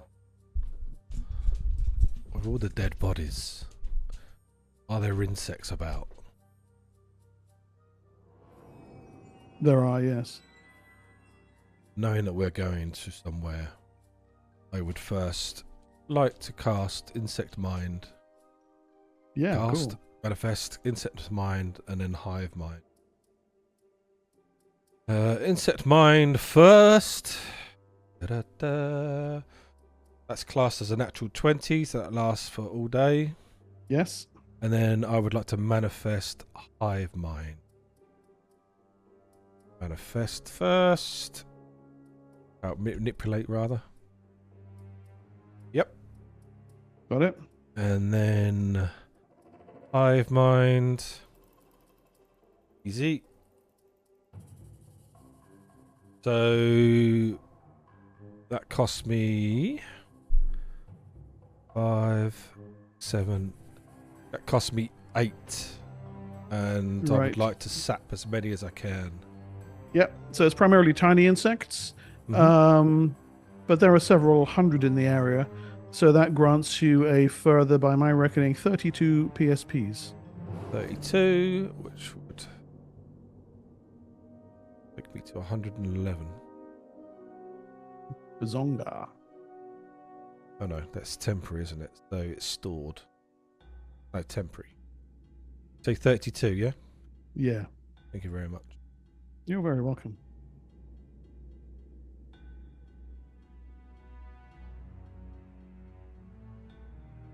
They're temporary until used, right? Yeah. Yes. Yeah. So you pass by shattered buildings with debris strewn across the streets, pools of the acidic rain spread everywhere, and the bodies of the dead and the cries of the wounded. This is a disaster as great as any in the history of Athos.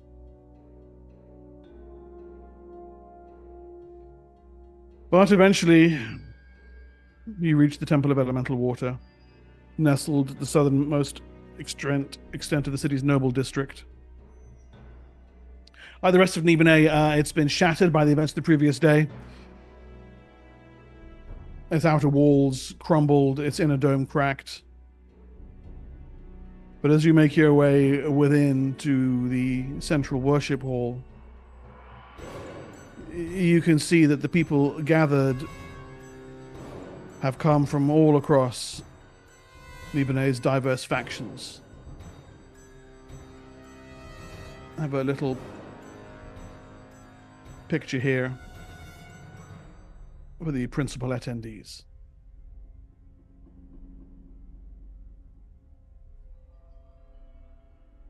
Just going to go from left to right, top to bottom, just so you have a quick understanding of who all is here in addition to yourselves. There are, of course, the priests of the Temple of Elemental Water. Top left there, of course, there's a black and white version of Liaza. Next to her, you recognize Jord of the Veiled Alliance. The woman with the long hair next to him. Yeah, okay, put some words up. That's cool.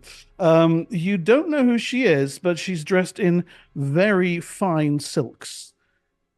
Has rings on her fingers that denote a significant amount of wealth. The guy with a little soul patch beard. So next, you recognize him as Pahleek, P-A-H-L-E-E-K. He's an assistant at the School of Augurs, one of the Sarnic schools in the city. Ponytail in the bottom left. He's from your monastery. Monastery of the Exalted Path. Kayardi Drassad, an assistant to the head abbot. You know him as a quiet, calm, unassuming man. But he speaks with the abbot's authority.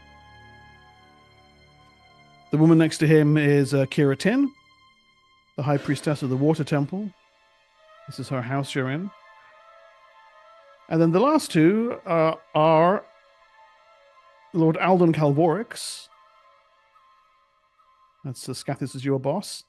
And that's Hedrak Val with his big dangly earring in the bottom right. I've never seen him before. Oh no, I should have asked for that raise. Yeah.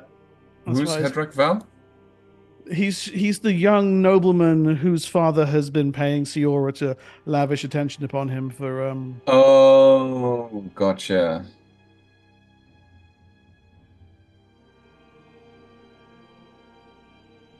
Lord.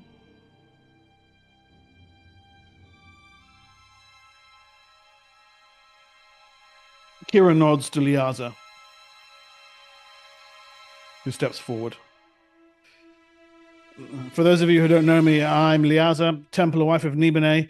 To the best of my knowledge, I am the highest-ranking Templar of the Temple of the House to have survived this Holocaust. She nods to Jord. I am Jord of the Veiled Alliance. It's an unmistakable murmur ripples through the crowd. Liaza and I have agreed to set aside our differences, join forces to salvage what we can from this calamity. We've invited all who have something to say. Now, I know, Lord Calvorix, your house was not invited to the banquet because of its supposed lowly station.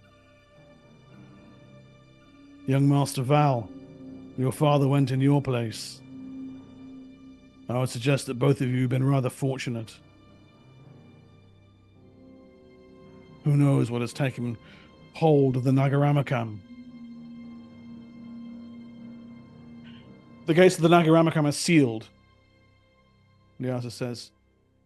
I have sent work crews to try and get them open, but no one has entered or left my husband's citadel since the disaster struck.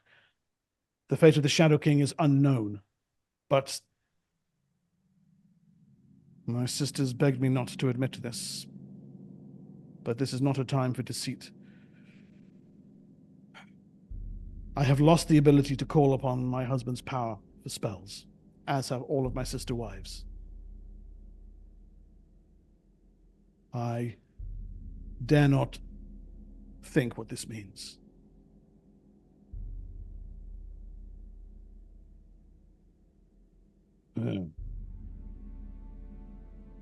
I have tried, as have my fellows in the Veiled Alliance, to contact the Zwoon itself for guidance. But those who communed with it were filled with an insane rage and tried to kill everything in sight. We've lost our leader and his faithful bodyguard to that madness.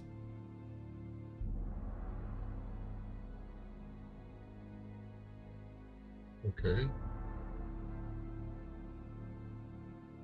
Now, Palik, you say that you and the Sarnasis of the School of Wargers have been trying to understand what has been going on and looking to the stars for answers. Yes, Palik says. All attempts to psionically explore the Sorcerer King Citadel have failed. Some terrible force has infused the Nagaramakam, creating an aura of hatred and anger so great nothing can pierce it. The effect this might have on those in the Citadel is unknown. But myself and Master Kayadi Drassad here, and the monk nods, we have made a careful study of the stars and recent omens.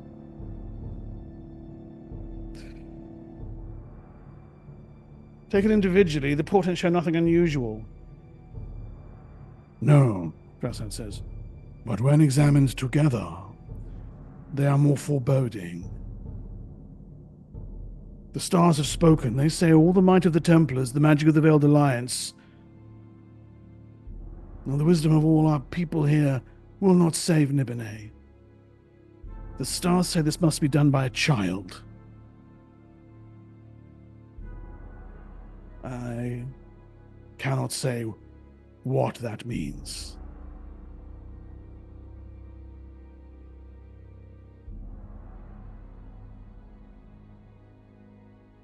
Is it any more discreet than just child?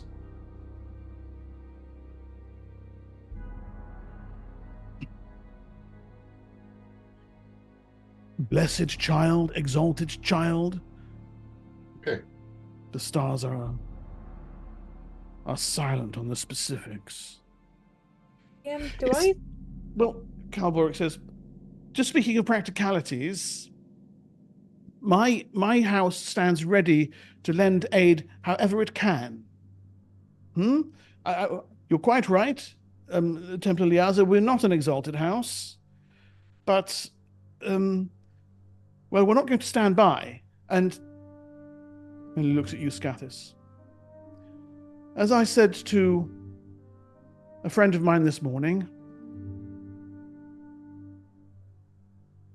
the names of our noble houses have to mean something. We can't just be serpents biting at each other. Especially now. Wouldn't you agree, Lord Val? Hadrak, for a minute, actually kind of looks around as if his dad's there. Oh, no, yes, you're right. Yes, we have to do what's right.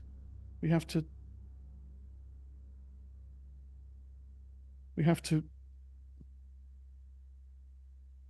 I don't know. I don't know what my father would want me to do. But I will do what I must.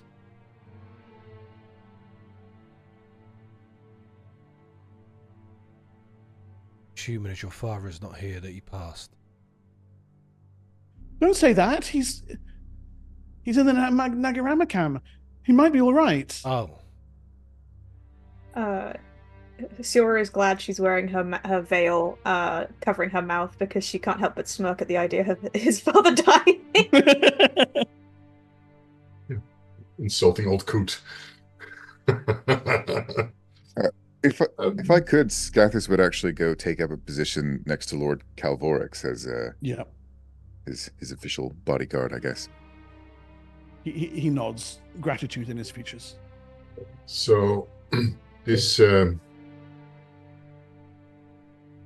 is about Nibenay and its people, and right now,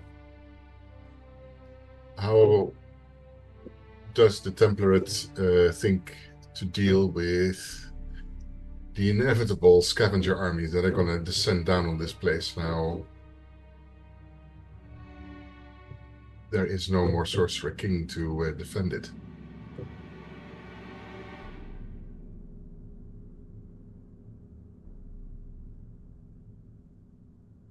I don't know. Are preparations being made? At the moment, we're just trying to get back on our feet. But you're right, and she looks over toward the woman with the long hair who hasn't said anything yet. Who is that? I ask him around. Sorry, you were not introduced. I am a little bit too foreign to the city to know. This, High Priestess Kiratin says, is Temnaya Shom.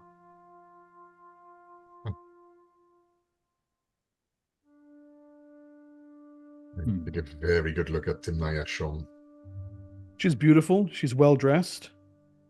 She has an air of calm command about her. How does she rank within House Shom? Are you asking her? No. Just recollecting my own memory, that what I know of it. Local history? She's Jovo Shom's daughter. Okay. How many daughters does he have? Some. No, I know. 48. I know priestesses here with 12 husbands, so I don't know. It's difficult. Daughters. Yeah. None of you have ever seen a member of House Shom before. Have I heard of her? Yeah, the name, yes, but that's all. House Shom will stand by Nibenay. Our armies will defend this city in its hour of need. Runners have already been sent to our caravans to divert supplies back toward the city. We will make sure the people of Nibenay do not starve, that their needs are met. This I pledge in my father's name, be he alive or dead. Where was your father when the calamity happened? In the Nagaramakan, at the King's Banquet. So you're the ranking person in House Shom as well? As I say, I speak for him. This child you speak of, can you tell me more about them?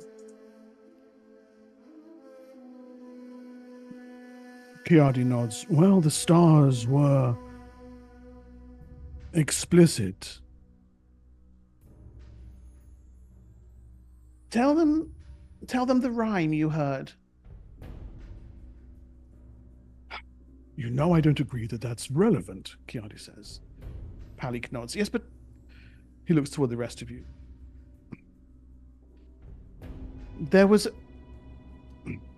One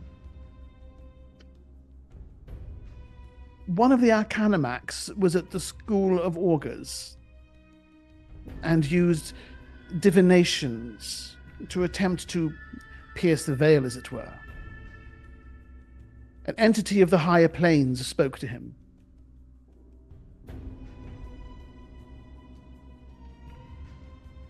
It said, when the brides of death become the Marauders of Nibenay, the dead must die, the unsleeping must wake, and the dragon must stand triumphant.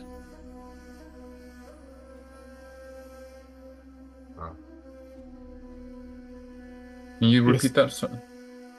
When the brides of death become the Marauders of Nibenay, the dead must die, the unsleeping must wake, and the dragon must stand triumphant. Yes, Kiadi says, but that doesn't answer... Sorry, your name is Success? What? My name? Success. Success? Yeah, he looks at you, Success. Yes. Your name is? Success. That doesn't answer Success's question about the child. The stars spoke of an exalted child, or a blessed, or a child, or a holy child being the only way that this could be resolved. That none of the existing spiritual or temporal powers were sufficient to it.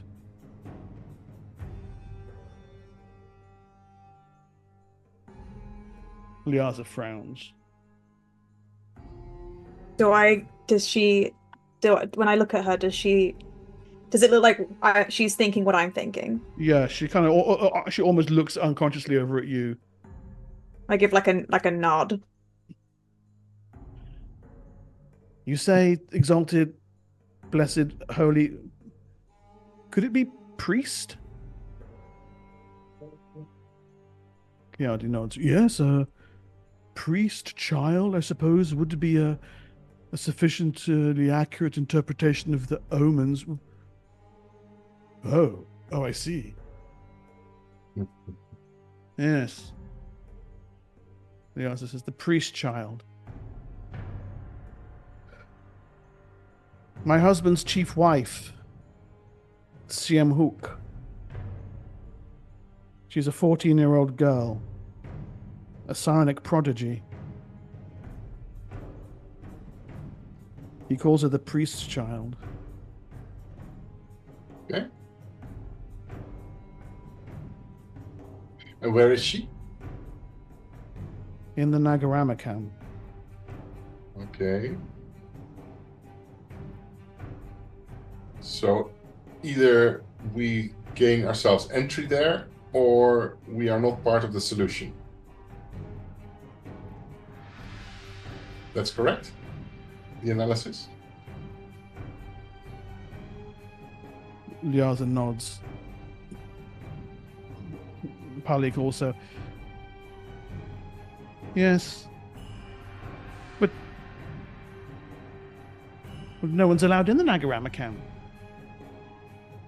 What do you mean? Well, only the Templars are allowed in there. So, are Templars allowed to deputize? I mean, the whole room looks at Liaza. Yeah, Liaza's a Templar.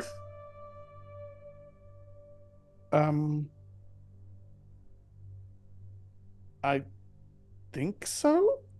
Well, in that case, that's a solution then to that problem, isn't it? I don't know that there's anyone who could stop me. Well, there you go. Since you're the Templar authority at this point, and I'm sure somewhere in the rules and regulations there will be some descriptions on what you're allowed to do pertaining deputizing. You can deputize those people you want to send in.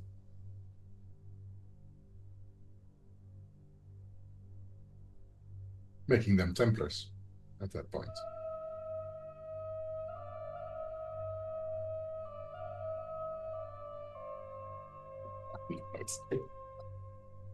She looks around. There's a number of people, of course, now looking at the ground. Am I oversimplifying it, or? No, but who here has the will to do that? I will go. Well, We need to figure out how to get in, right? We don't really know what this wall is that's keeping things out, or what do we know about this? Well, the gates themselves had collapsed, Yeah. but I had work crews trying to get them open. Mm-hmm. But I'm talking about the weird glow around the building that does more sound like a magical effect. I have no idea. At that moment, there's this horrendous crashing noise comes from the grounds just outside of the temple. It sounds like stone splitting open. And then from one of the High Priestess's husbands, a horrified scream. He staggers backwards, and as he does, you see him and one or two of his fellow husbands in a state of considerable terror. In the graveyard outside, the graves around the temple have split clean open. Rotted, malformed corpses are rising up and launching themselves at the priests. The ones who died from what happened earlier today? No. These have been there much longer. That was going to be my next question. The rotted dead. But beyond them, you can indeed see some of the bodies of those who were slain and laid under tarpaulins have sat up, as the recent dead likewise are summoned to unlife. Zombies, really? Don't say the Z word!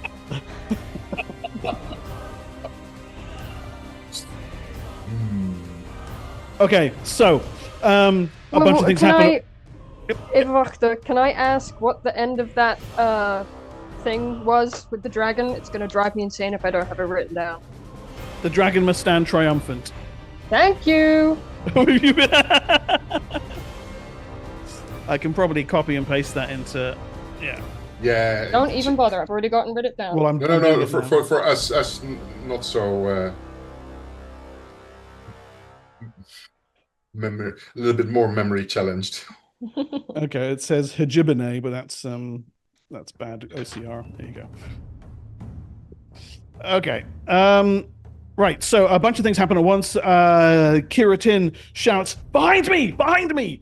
And she strides over toward the entrance and holds up a holy symbol and shouts, "Honored ancestors, stand your ground!" And she makes a turning roll.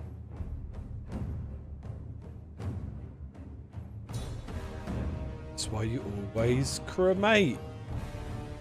Okay, so there is a flare of holy energy around her, and actually quite a significant number of the undead who have risen to their feet kind of held back by a sudden watery shimmer of light that's coming from around her. However, that only affects the immediate area around her. To the left and the right, at the shattered walls of the water temple, you can see more of the dead who have risen from the graveyard around it, flooring themselves over the rubble and pouring into the main chamber. Okay, so I'm going to get to initiative with you guys. Temnaya Shom touches one of her rings and vanishes immediately. Jord looks around and shouts, "We've got to get out of here!" One of the husbands gestures toward the back, where there is an observation deck that overlooks the plane of burning water. "There are stairs out toward the plane of burning water that way!" Hedrak says, "Do we have to fight them?" What do you guys want to do? Goodness. I mean, can we flee? Try and make our way to the head, because presumably there's just going to be way too many to fight back. There are a significant number. I mean, at the moment, you can see a good 20 to 30 pouring in from 3 or 4 sides of the temple. Not the southern side, because that's where the plane of burning water is. But yeah. Also, I'm pretty sure that there's quite a few of us that can't do anything about the undead. Like, can't hurt them. Is that setting character? Darjay can. Well, no, I'm not doing the funny voice, so no. Why don't we get ourselves into that palace? That's where the solution lies, and that's where we need to go. We need to get out of here and there. Yeah. Let us escape by the plane of burning water and then try and make it through the main gate. And let's keep these people safe here, because they clearly can't defend themselves against this. Okay, so to go back to the main map, you're here. Yeah. So you're saying get out through the observation deck onto this kind of rocky ground here. Yes. Mm-hmm. Make your way to the main gate, Mm-hmm. and then straight shot up the Great Road to the Nagramicum. Yes. Assuming there are no undead on the Great Road. Yeah. I'm certain there There are. We most just have to definitely run will past be. them. Yeah. Well, maybe Maybe- we should flee to the guarded lands in the plane of burning water. There's no And one- let all these people eat each other up, you mean? Let the undead just devour the rest of the people in the... Okay. You have No more talking. What are you doing? out the back door. Out the back. door. Okay. Lee, give me the battle map overlay, please.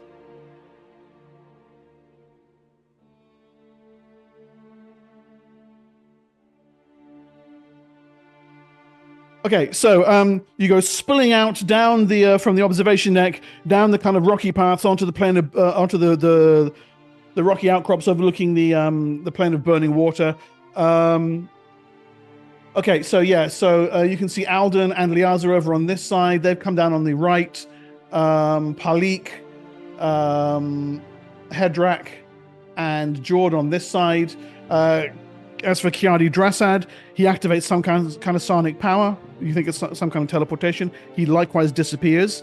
Kiratin is still shouting, trying to hold as many of them at bay as possible. You guys put yourselves on whichever of either this platform here or this platform here, wherever you want to be. That's where you emerge down.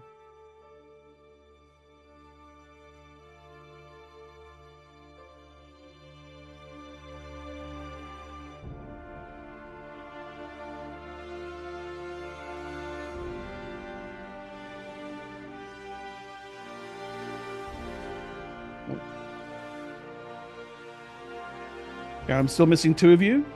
Or am I? Who's that there? Oh, there's Thicket and there's Suxis. Okay. So Hedrak, Jord, and Palika left to fend for themselves for the time being. They're okay. They're also split. They're not with us. No, it's like a platform with a couple of different ways down onto the rocks. So you guys can be on whichever side, whichever of these two little group areas you want, here or here. It's just a matter of branching to the left or branching to the right as you scramble over the ruined walls onto the observation deck and down toward the... Wait, why when I hover over them, it says Daddy was mean to me? Do you know who I am? Shut up, old chap. This is actually my day off. What is this? Yes, You are such a nerd. Those three can... Those three can take care of themselves, so... I want my own flavor text. I do too. I'm just with Calvorix because he pays me. I don't know about all the rest of you. With Liaza, because she's in on the temple. I'm with you because I'm with you. There.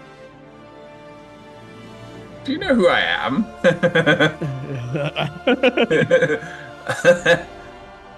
I know I've said that before. Whew. Anyway. Okay, cool. Right. So as you kind of come stumbling down, from around you, behind, a handful of the Walking Dead have made their way out to the temple and come leaping down from the platforms above, slamming onto the rocks below, snarling, hungry, and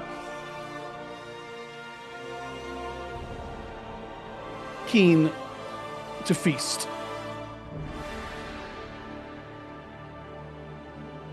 Okay.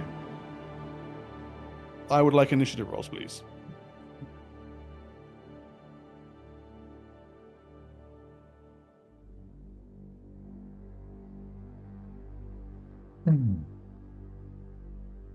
So, Mark, I used up all of my first level spells, correct? Yeah, I You believe have you them. did. Yes. Yes. Okay.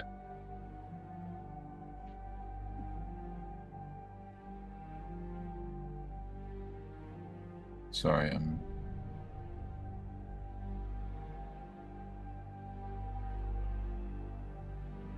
Where's the default initiative roll thing General again? action or something it's called? Yeah, where do I find that again? Oh, general action there. Yeah. Just because I don't know what I'm doing yet. That's fine. Running, mostly. Yeah, I also did general action because I don't know. I mean, have I fought with undead ever before? Because I don't. I mean, my idea is to shoot and run. We had to fight undead in our first scene. Yeah, Oh the yeah, zom- so they the- do the- take damage. Yeah. All right, so yeah, I'm still. My plan is to shoot and run because we gotta run past them. Okay, we all had an ish. I think so. Okay, I'm just making that's 8. For the zombies, I'm not going to roll for all 10 of them, and for some of the minor NPCs, I'm not rolling for all of them either. They've got some general entries here. But okay, so never mind zombie 10, he shouldn't be on there. Senix, you're first actually. Am I? Oh, what? Okay. Looking across the way, seeing that there's 4 over there, I look at them and I bring my hands together and clap, like outstretched in front of me. Yep. And I try to manifest. And I do. Kinetic blast. Oh, cool. A 24 damage. 24. Yeah. Bloody hell. To all of them. Okay, is there a saving throw against this? Well, actually, it doesn't matter. I don't believe so. You say all of them, but there's like 2. You mean those 4 here? The four down south. Yeah, they're within range, yeah? Hang on. Area of effect, sorry. 20 like a fireball. Kinetic blast. Kinetic blast. Range is 5 million miles. Yeah. 20-foot radius spread. Okay, so that's no saving throw. We've never had a saving throw against it. So that's 4 squares. 4 squares. Yeah. Well, that's radius. Yeah, so diameter would be 40 feet. Yeah, 4 squares. Oh, these are 10-foot squares. Yep. Oh, okay. So these guys. 3 in there. This first 3, this group of 3 here. Yeah. Yeah. Okay. It blows them clean off the off the little outcrop of stone. Their bodies blown apart by the massive outrushing of kinetic energy. Cool, man. You can move as well if you want. I'm pretty good here. Yeah, I'll stay there. You're gonna stay put. Okay, Darjay. Okay, so these 2 behind us here, they still here? They've leapt down from the rocks behind you. They managed to scramble through the temple. Most of them are being held at bay by Kiratin, but a few have managed to get through. Okay, so using his wicked ass movement, can I get myself up onto like a little rock here? Yeah, sure. Little cropping.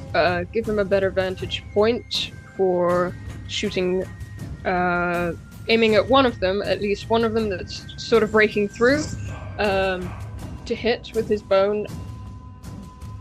Yep, you have the high ground that gives you +1 to hit. They're on the plus I have the 12. high ground! It's over! So, are they both hits? One of them definitely is. The other one might not be. My initiative order's in the way. The 10 is a miss by 1 point. Ah, rubbish. Okay, that's fine. Bow and arrows.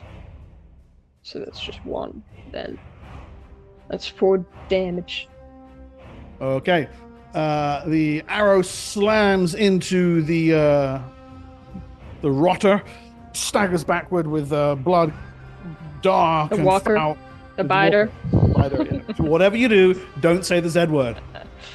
It's ridiculous. Okay. Any movement? Any more movement, should I say? This is some sort of nightmare, goddamn zombie apocalypse and shit. Shit. Vampires.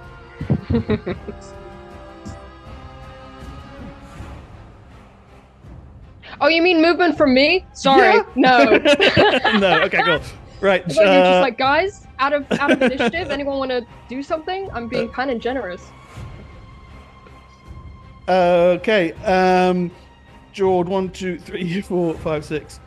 Jord runs to here and immediately summons spell energy. Where the hell is your character sheet, Jord?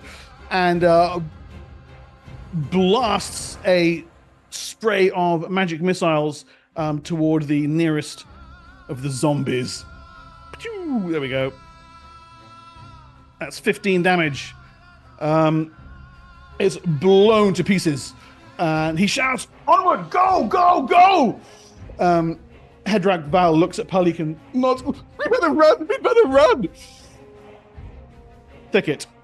I start casting time 3, so I'm on 11. Okay.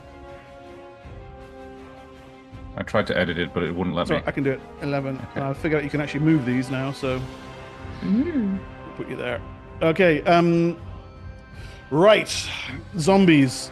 This one breaks into a charge with his companion here, and the two of them moving with frightening speed. Yeah, they're fast zombies. Both of them race forward to attack Jord, leaping onto the bridge and clawing at him. That's numbers 1 and 2 there. Okay. It swings for Jord. Misses. He ducks under the blow. Second one, likewise, launches an attack against the Preserver.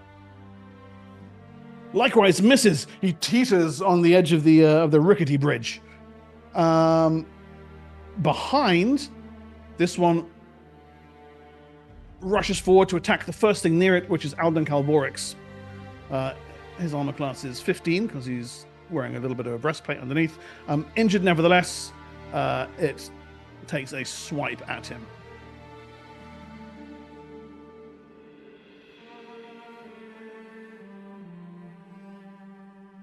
The blow just goes wide.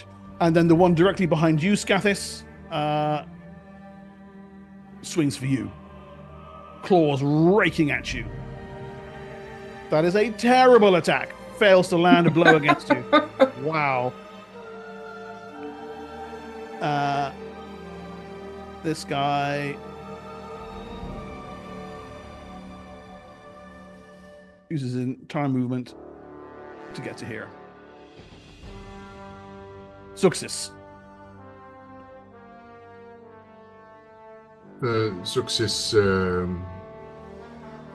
finishes the last words of her spell, and well, nothing really happens except that maybe the undead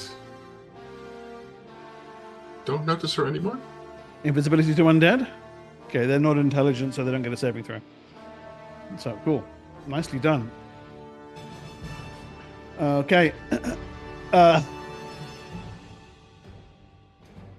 Liaza rushes forward onto the bridge and shouts, "In the name of the Shadow King, be gone!"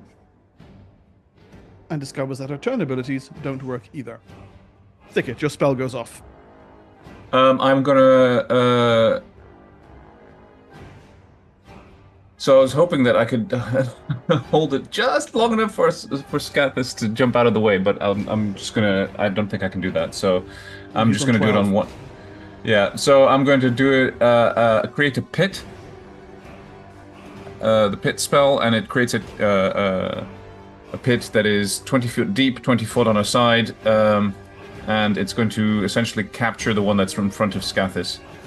So I guess where is it?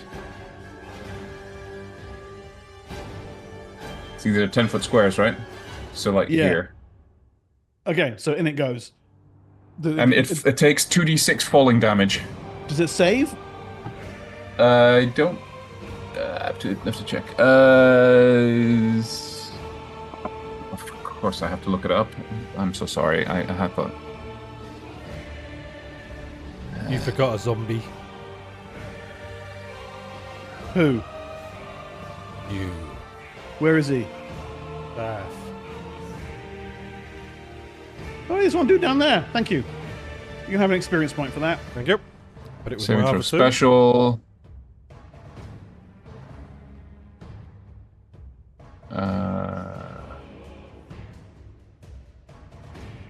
The spell conjures a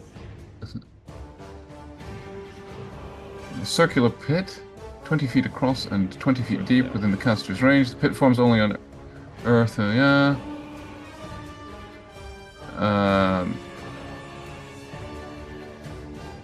Is this?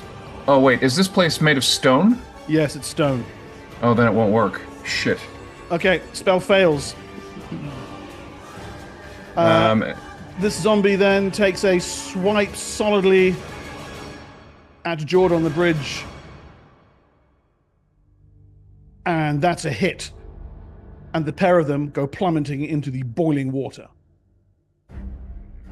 That's not good.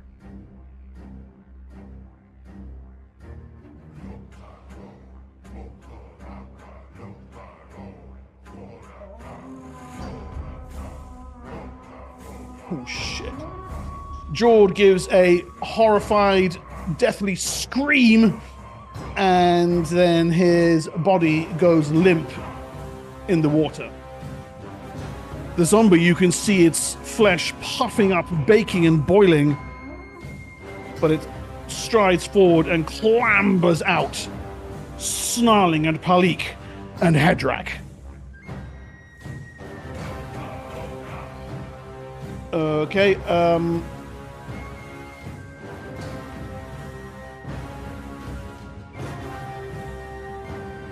It's fine. That X just means he's taking a nap, right? Yeah. He's just sleepy. Hedrak makes an immediate morale check out of terror, which he fails. And goes running off, trying to make his way across this waterfall to safety.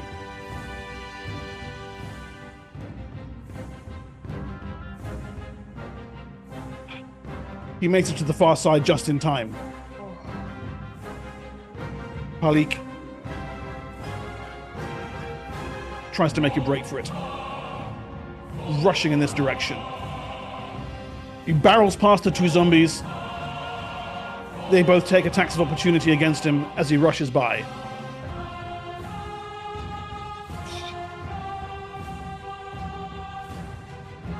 He doesn't get much further than this. One of them drags him down. The other drops onto his body, sinks its jaws into his throat. Palik dies, gargling and shrieking as the two undead feast upon his form. Calvorix draws a short sword and stabs at the zombie behind him.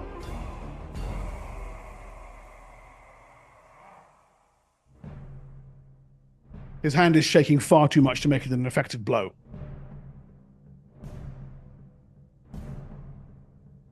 Scathis. A real warrior. Scathis immediately takes a swing at the one that. Okay. If you do maximum damage automatically, it'll break. I won't do maximum damage. So, I don't want to break my mandible sword. It's very important to me. I'll just roll. Yeah.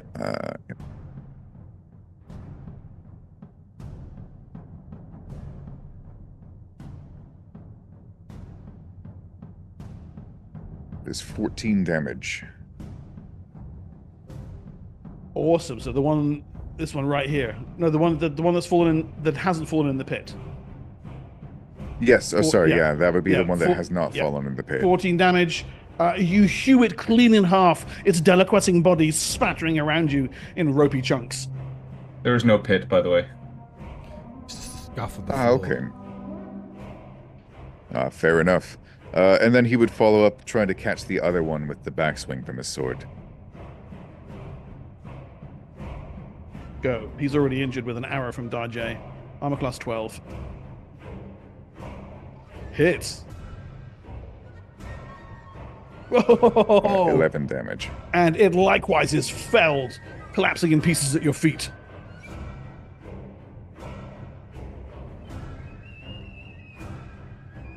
Come, Lord, we must hurry.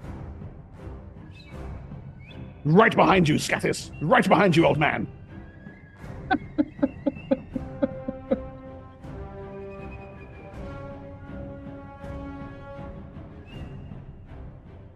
And that's your movement. Okay, sure. I see you're already unloading arrows there. That's 2 hits. Yep. Into this guy here, zombie number 5. All right. You take it down with 2 well-placed arrows that fly left and right of Liaza. She's like, whoa. And then the zombie's like, into the water. Gone. Sorry, I couldn't mute in time. What's my move speed? How fast can I move? That's going to be, let me just quickly check. It's 12, but yeah, it's 6 now because you've attacked 6 squares. It's on your info page, just FYI. Oh, thank you. I will move over to here, and just kind of wave at all those back there, like, come on. Okay. All right then. Give me a niche, please. And I'm only seeing zombies 1, 2, and 3 left here. Well done. Well done. Oh my god, that is a terrible initiative from Darjay. What the fuck is he doing? So I'm just going to roll for them normally. Why did my initiative didn't work? There are no more enemies in front of us, yeah? So we're probably not going to be attacking, is that correct? I don't know that they're going to be able to catch up with you.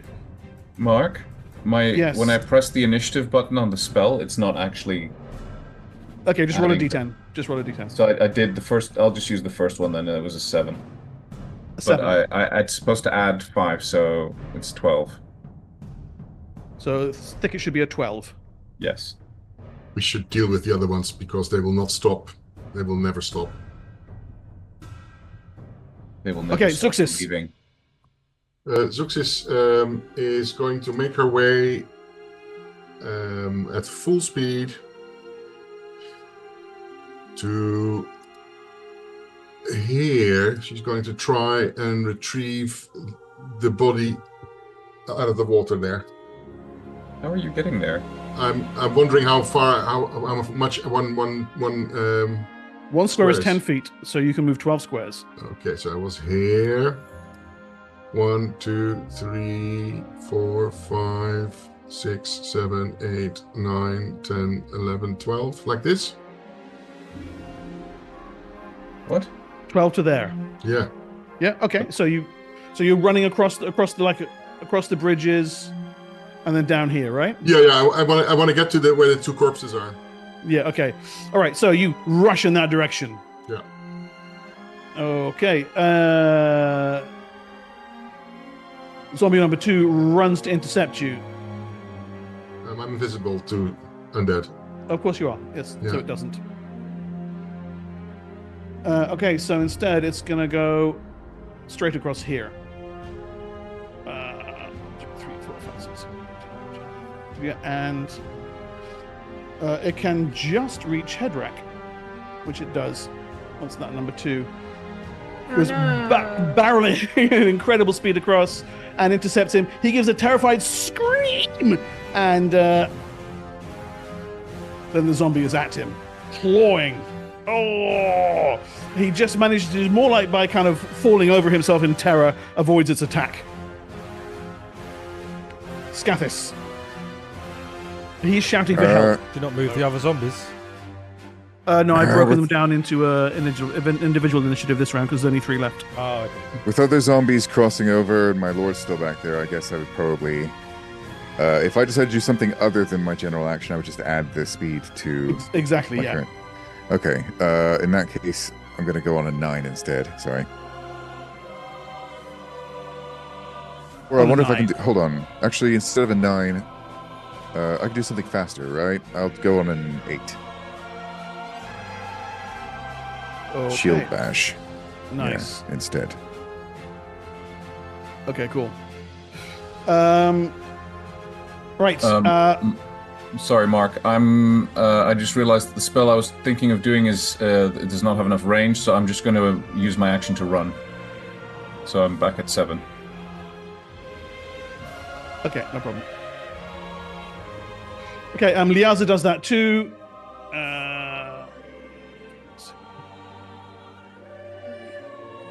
She makes it this far, and then kind of comes to a halt, and then realizes that actually this is a huge geyser of steam that's billowing up, and she's going to have to divert.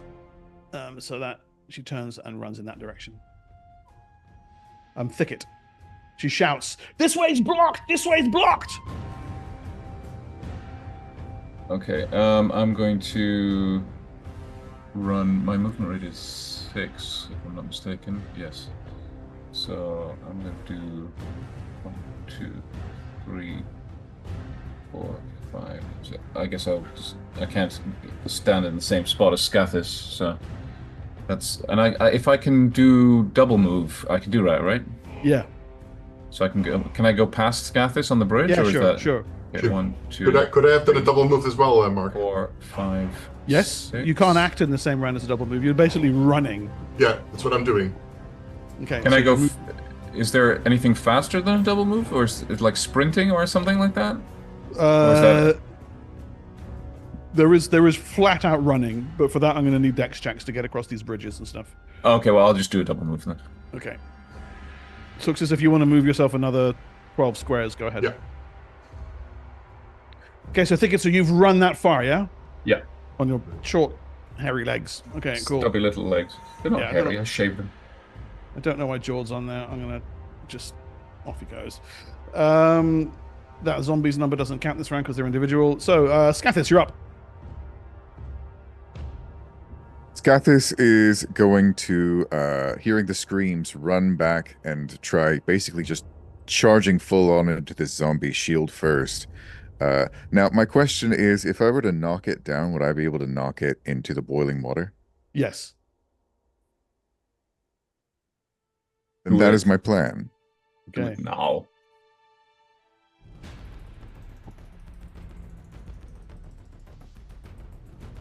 Yeah.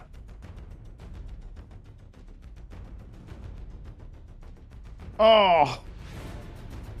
Oh no! Well, at least do the knockdown damage, which is or the bash damage, was 5. Yes. 5. Okay. The thing wavers unsteadily on its feet, but it does not fall. All right. Siora. Hearing Hedrick call for help and that the other way is blocked, she will fire 2 arrows at that zombie. Either hit. Neither hit. Oh, what? I'm hit. That sucks.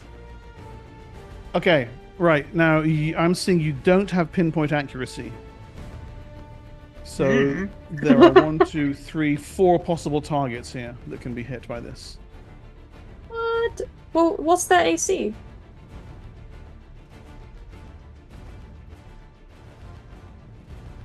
Because 12 hit last time, so... Sorry, the first one is a hit. Sorry, Okay. The 10 is a miss. My mistake, yeah. Alright, 9 for the first one. Do I have to roll damage for the second?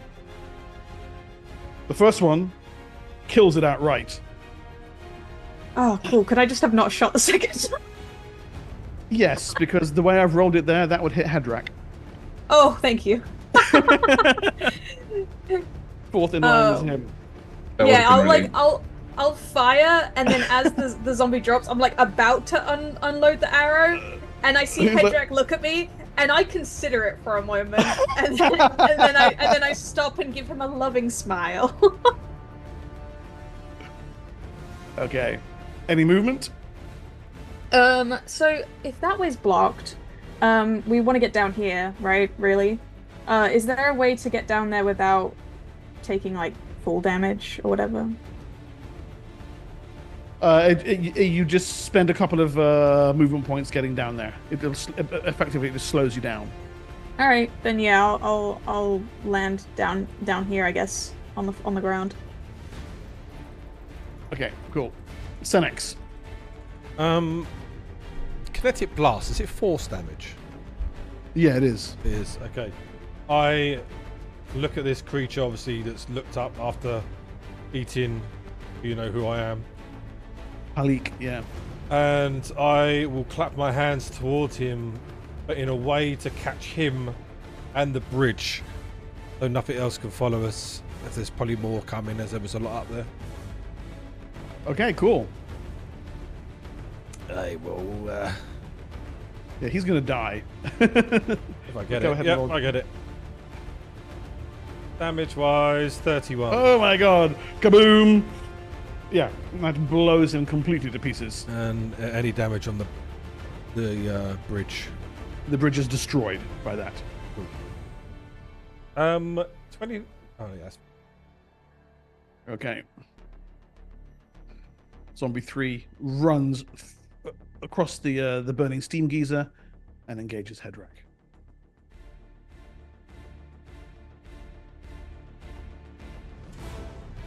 Oh, he's so fucking lucky!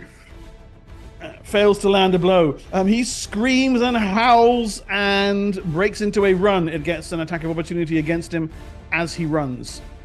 And Mark is still not rid of him. Determined to kill him. Fuck, and that's a hit.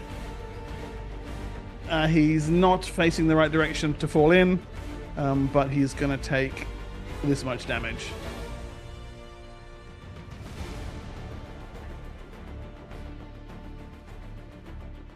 Okay. Stumbling, bleeding, he makes it to the bridge and races across, quite literally pushes right past you, Thicket. Stands above you, Siora.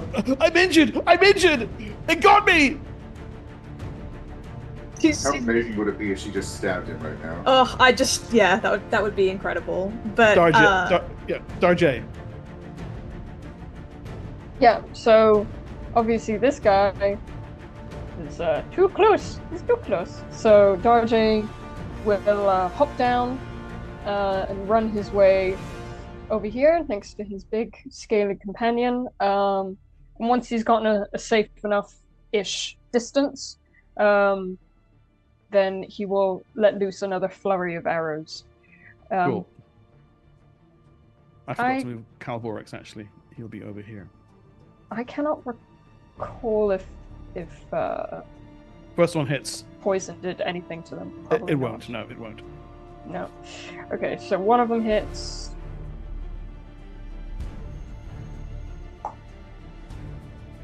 Ooh, 7 nice. damage. Yeah, okay. Embeds itself right in the thing's skull. It keeps moving, however. Oh, well, the rest of his movement will be to get across this bridge. Okay, cool. All right, guys, let's have initiative for what should be the last round of this little bout here. Jesus Christ. And for the NPCs. 4.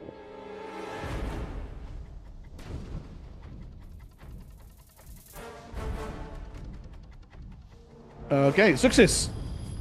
Success proceeds to go to the water's edge here, take a piece of the bridge, just a piece of wood, and fish Jord's body out of the water and bring it onto land. Okay, you can give me a roll for that, please. A dex check to to securely get it out.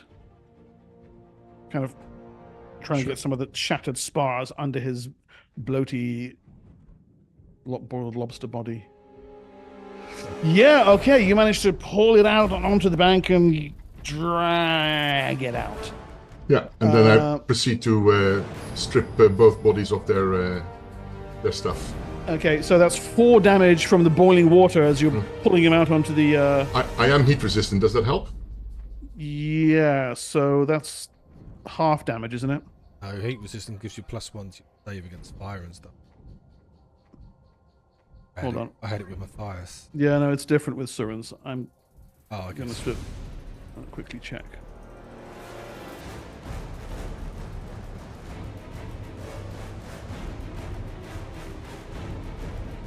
Half damage. Okay, so 2 points, right? Yeah. Okay.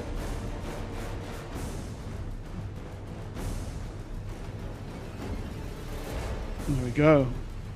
Okay.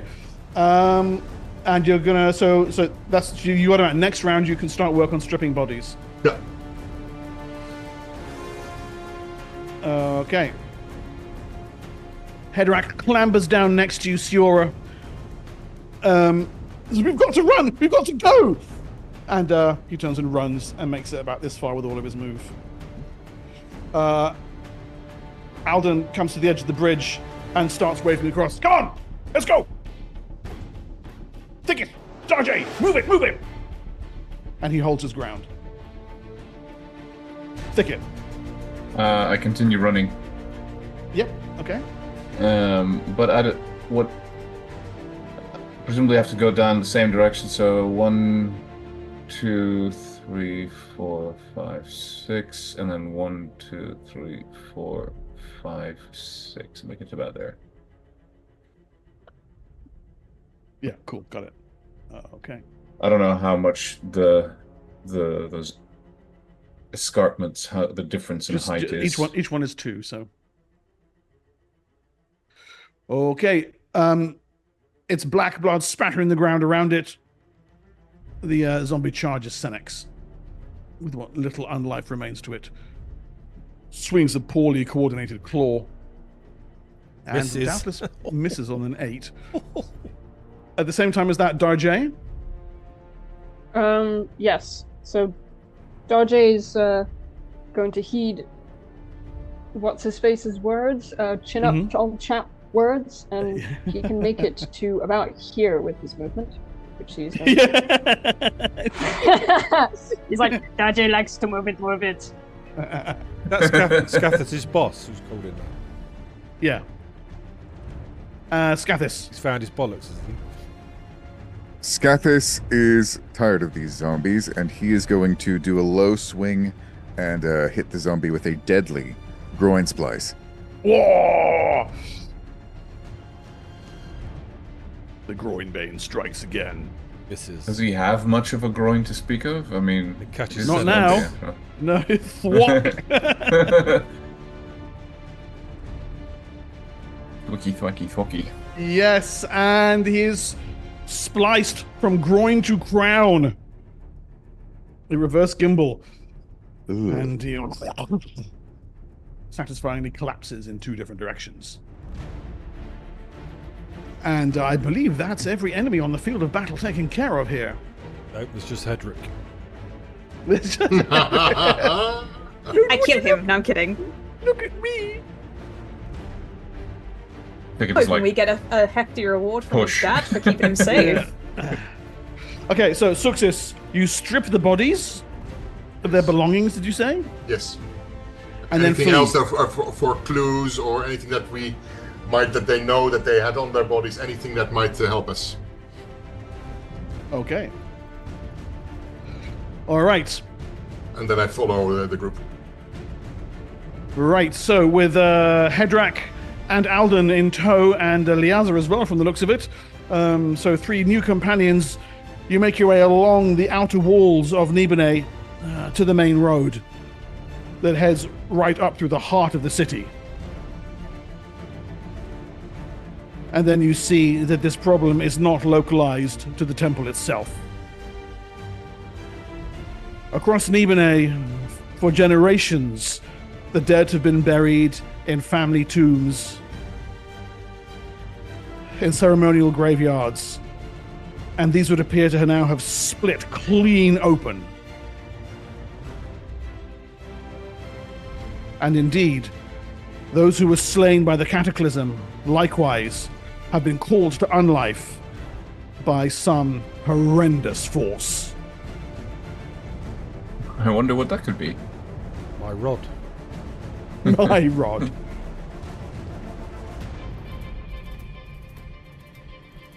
Now, You can make it down the main road. But the closer you get to the Nagaramakam, the thicker the hordes of the dead become. But I presume you're now just at speed, pushing on as fast as you can. Okay.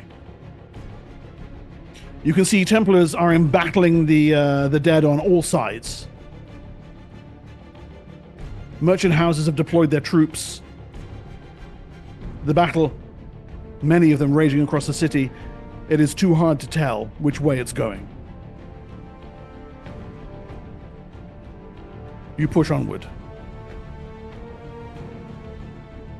But finally, as you draw finally within sight of the Nagaramakam, the streets that surround it are filled almost to the brim with the walking dead. There appears to be no way through such a mass. Not on the ground level, at least.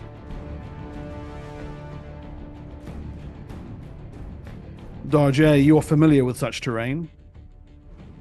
Your attention is immediately drawn to the rooftops. Possibly you could make your way across those to reach the Nagaramakam gate. By myself, though. Well, your companions... Unless I directed people, huh? Okay, let's have a look then. Ah! Ah! You weren't lying.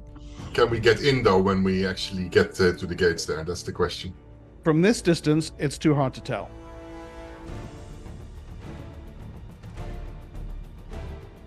Right, so yeah, that's ground level here. You can get up, for example, onto a platform here, and then onto there. That'll be your move for the round.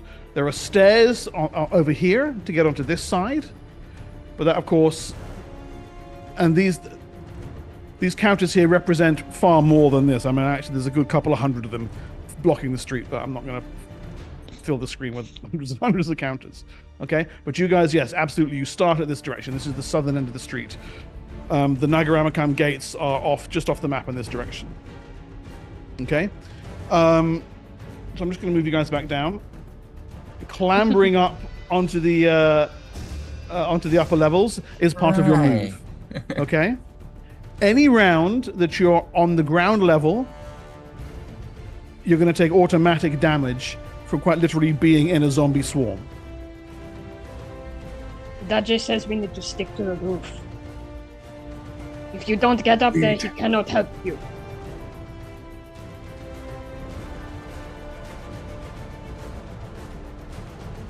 Is this acceptable? Acceptable. Let us go.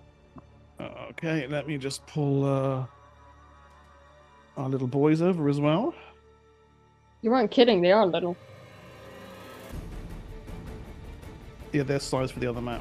They're so wee. Little guys. Are these squares 10 feet as well, or are these 5 feet? These squares are 10 feet as well, yeah. And Liaz has got her own counter here. Can we... So this is where do we're standing there, and can we actually get higher up? Anywhere else? Yeah, here is somewhere we can get up. There or here. And here. Like these stairs. Okay. Right. Now, when the damage comes from the zombies depends on the initiative rolls. So, let's make those now, please. Oh. Where's my tracker? There it is. Oh, gunker. I'm definitely getting hit. Ah, shit. Zombies are on a 0, we're dead.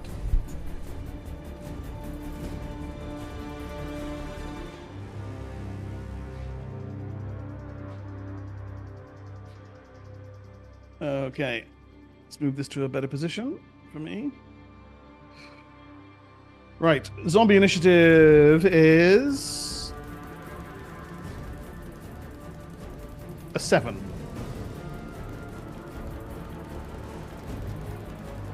Oops, not a D8. Hedrak goes on a 10.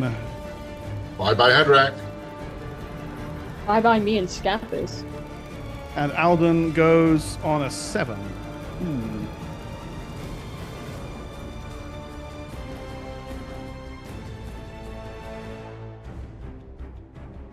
And that's for Liaza. Okay. Right. Thicket. As you guys come to a halt, seeing the way ahead is blocked, of course, the horde that have shambled out into the streets are like turning slowly to face you with undead hunger. What do you do? This awning that's above me. Yeah. Can I get onto that? Yes, sure. So that's half your move to scramble up there because it's a good 6 feet odd. Yeah, and then I'll do a double move if I have to. I'll just get onto the roof. Yep. Okay. Cool. Go ahead. Plonk yourself up there. There you go. Nice. Okay. Senix. I body equilibrium. Body equilibrium. Where are you? Easy, and then I just jump up. Obviously, you float. Grab the roof and then just pull literally launch myself up there. Okay, position yourself where you need to be. I'm not in the list. Where am I? That's probably because you're dead. No idea. Okay. Yeah, you're action 5, I think. I rolled a 5, yeah, but I don't know. I'm not seeing myself on the list. No, I'm not seeing you either. Okay, here's what we'll do. We'll take you off and bring you back on again. See if that helps. And roll initiative again, please, Carl. Roll initiative. Oh. Yeah, there you go. And it was a 5, was it? It was 5. Yeah. Okay. So, stick it done. Success done. Senix. Okay. Success go. Success. Well, you cannot get from here up here, right? No, you could get onto this box here, climb up here, and get onto this side. So from there to there. And I could do that without provoking an attack of opportunity. Yeah, because their initiative comes later in the round. Oh, okay, good. So that's what I'm going to be doing then. Yeah. Get up there. Okay, up to there. Okay, cool, nice. As far as I can, basically. Siora. All right. I am going to. Well. So. I have a lamp and oil. If I was to throw that bad boy, would it catch fire? Yeah, almost certainly. Can I lob that here? Yes. Try and make it so that there's like flame in front of us, so that it hopefully causes the zombies to hesitate, and then climb up here. Yeah, so you'll be able to like encompass this area here. Let's make it red. Yeah, I just basically want to like try and deter the zombies from pursuing. So that's 2d6. So I'll roll damage as it automatically ignites, and those zombies each take 5 points of damage.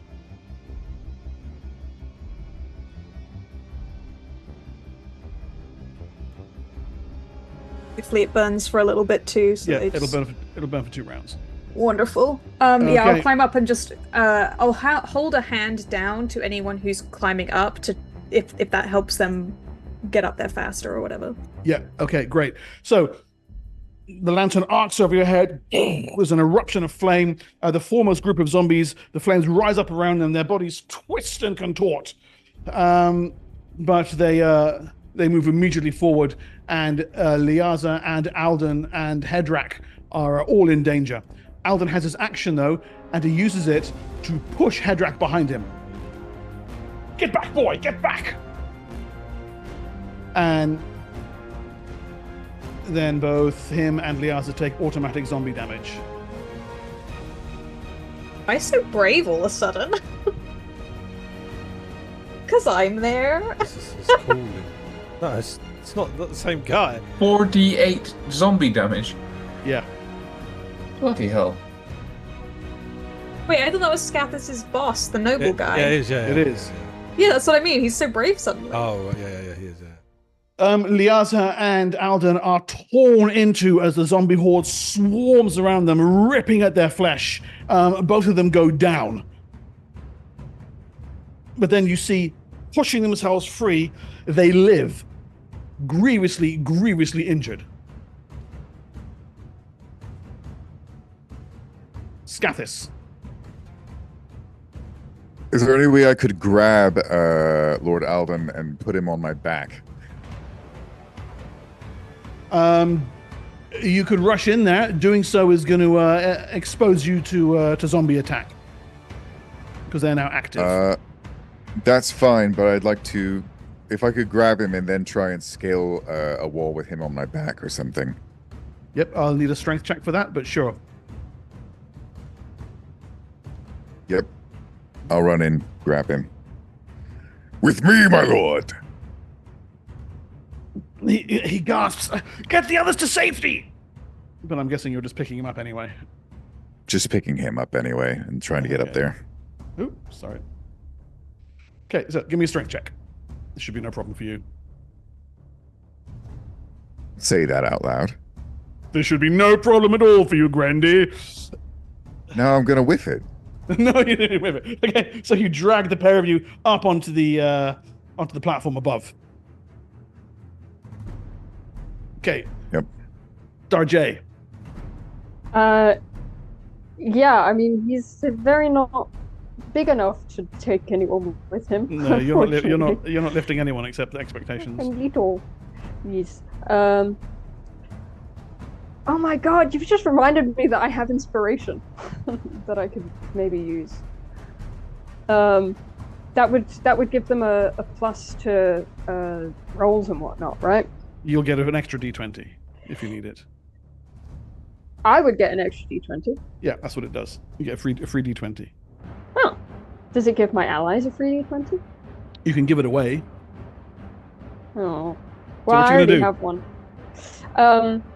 Okay, he is going to inspire Liaza,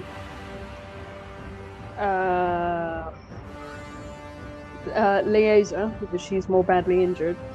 As he's running past her here to get Oh, you up mean onto your the bardic bar. inspiration? Yes, I'm sorry, Yeah. I completely misunderstood you. Yes, they get bonuses to their rolls. I'm sorry. That's what I mean. Yeah, where's the roll for that? I haven't used it in yonks. It's automatic. They just get it. Oh, is it? Okay, brilliant. Yeah, as he's running past them to get up, he's following in Zuxus's steps. You get a plus He'll 2. Yeah. he'll turn, and with a flare of his head fans. Do you want to live? Dajay says you need to get up and go.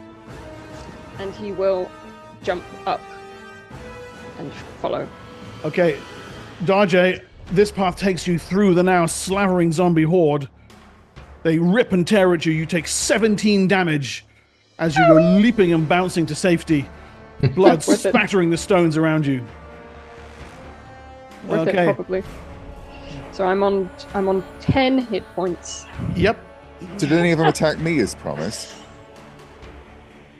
They did not. I forgot to roll that for you. Well, too late. There you go. Okay. Have it. There you go. Have it. That's 18. Ouch. Ouch. But you have saved your master from a certain evisceration. Okay, at the same time as Darjay is running Hedrak on a 10, he looks around in complete panic, pulls a dagger, and stabs Liaza in the back of the leg. I don't have to outrun them. After all that inspiration? I only have to outrun you. She hasn't even had her action yet. Liaza gives a and drops to one knee. As the zombies surge toward her, Hedrak uses the distraction to run up and reach safety. What an asshole! Oh, wow.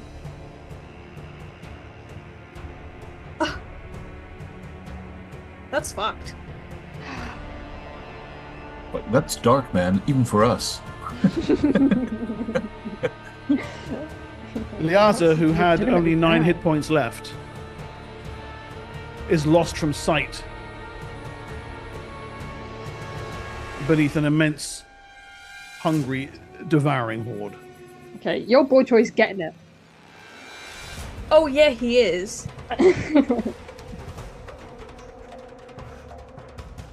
End of round. Initiative, please. Did we see him do that? I did. I was leaning down and offering a hand to help those up. I saw everything. I am very...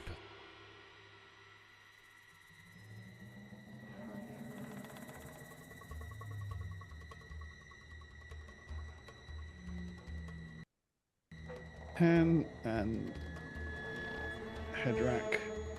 A 1. Ooh, lucky him.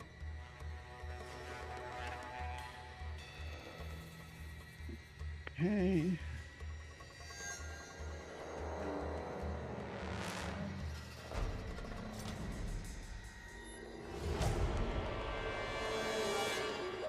What the hell is that? What is that? Yeah. What the hell is that? So these figures have come lumbering out of upper floors where they were presumably at one point standing guard. Oh, for the love of God. You suck. You can't say that to me. Yes, I can. I just did. So rude. Okay. Right. Hedrak runs as fast as he can over to here. That's 12. He has to make a dex check to get across there. Desperately trying to get away from the field of battle, from anyone who's seen what he's done. Oh, okay, right. So he loses his grasp and is now hanging just off the edge of the planks, shrieking and yelling. At the same time as that, Darjay. Bye, Pookie. Okay, he can also run real fast. Yeah. What's my movement on this? 1, 2, 3, 4, 5, 6, 7, 8, 9, 10, 11, 12. He can get to there. Okay. Okay, my other half giants don't appear to have had their initiative come through.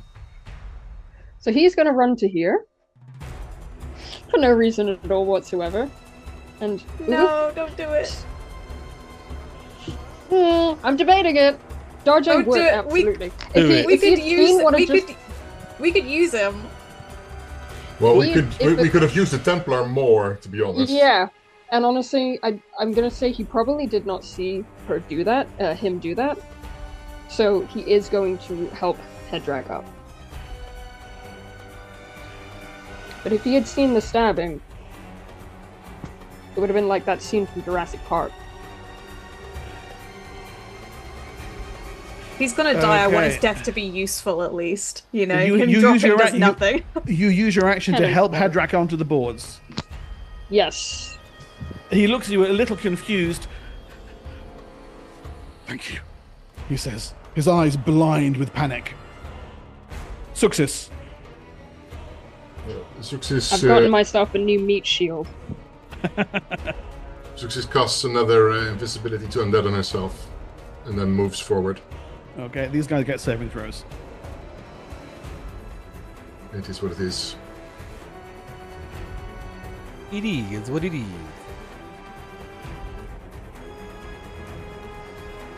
That's a fail.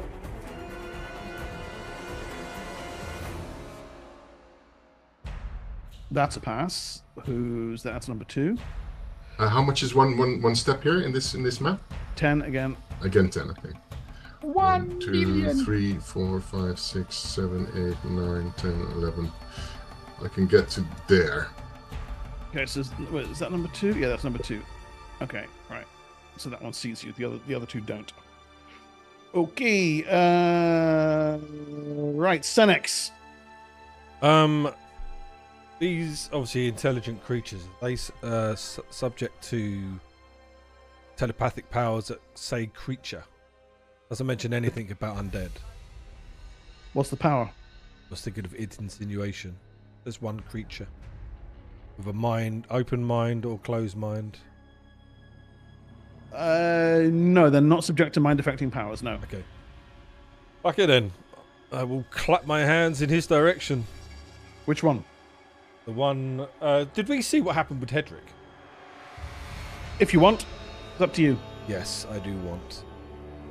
Knowing that Scathis is with me, I am going to point at this creature here, in front of him. Yeah. And do kinetic blast. And if Hedrick happens to be in there, then so be Well, it. you tell me if Hedrick's caught in the blast or not. For now, no. Okay. But I would do it in front of the... knowing that my little Darjay is not a fighter. Give me damage. I manifest it with an actual 20. Nice.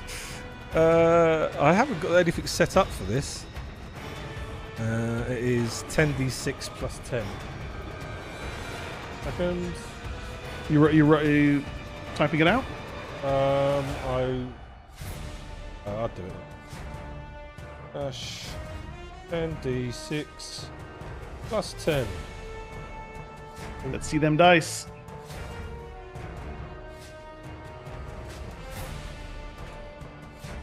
$51 damage. Oh, okay, nice.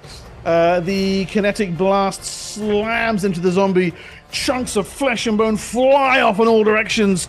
Half of its skull is exposed, but it's still standing. And then I tried to help Darjay, Scathis. I'm afraid you're going to have to go in front for this one. Siora. Alright, I stand in a little bit of disbelief at what Hedrick did, and cursing under my breath.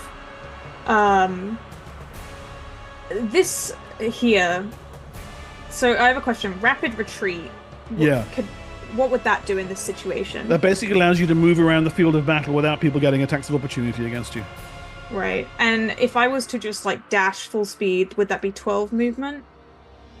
If all you did in the round was move, you can do a run, which is up to triple move, but a double move at 20 will give you 24 squares. Because I'm just trying to work out if I was to go here.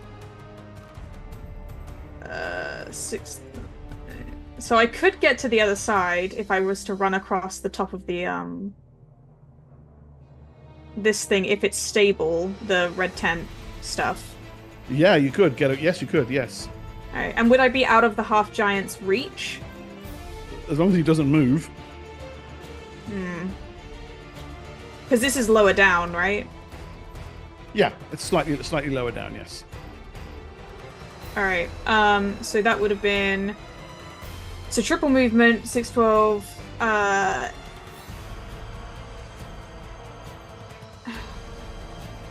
would be... Why is my brain not working? 18 squares, right? Yeah. So I could get... I could get here. Yeah. And yeah, that's just going to be my turn. I'm just going to run. Okay, alright. Scathis. Scathis, hearing that from Senex, looking at the zombie, realizing that he can't just run forward, he's actually going to go a bit later on an 11.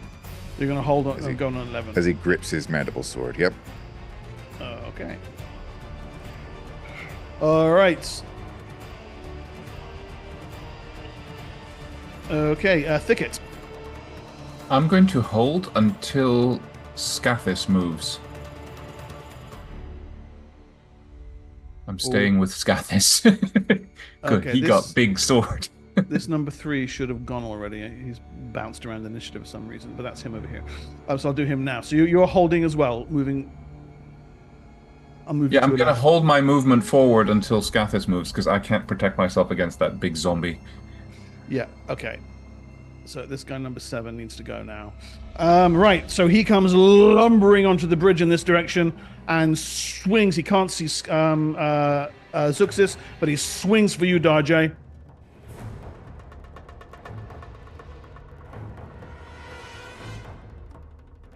A great swiping thwack with a two-bladed sword.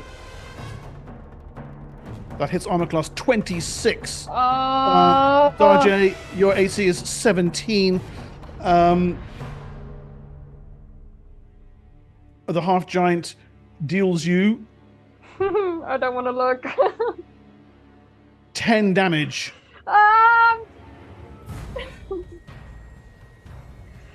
glad it was only 10. I thought it was going to be double that. This is Darjay now. Goodbye. Goodbye, everybody. And knocks you Oh no, is he down? Knocks you Yeah. clean. No, you're on 17 hit points. Knocks you clean off the. No. I What? had 27. I lost 17, so I was on 10. I have 0 hit points right now. Let me just double check.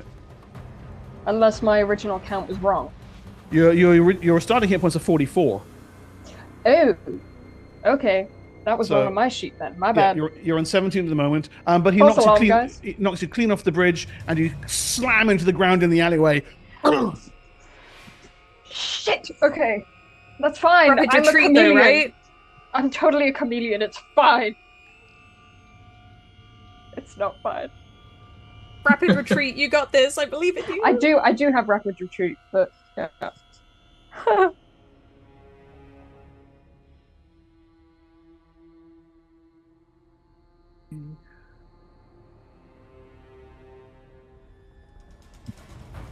The zombies descend upon Darjay. Yikes.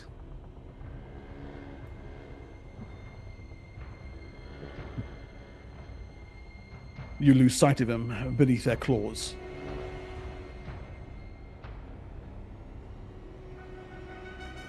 Aye.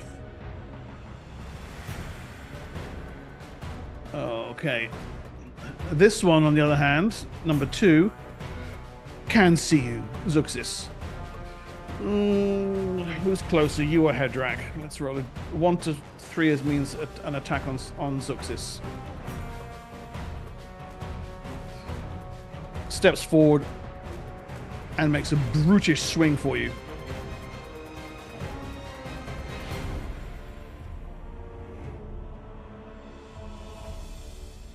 That is absolutely a hit. Oops. Oops, I'm rolling to hit again. That should be damage. 13 damage to Zuxis. And yes, likewise, given your position, you are similarly knocked flat to the ground.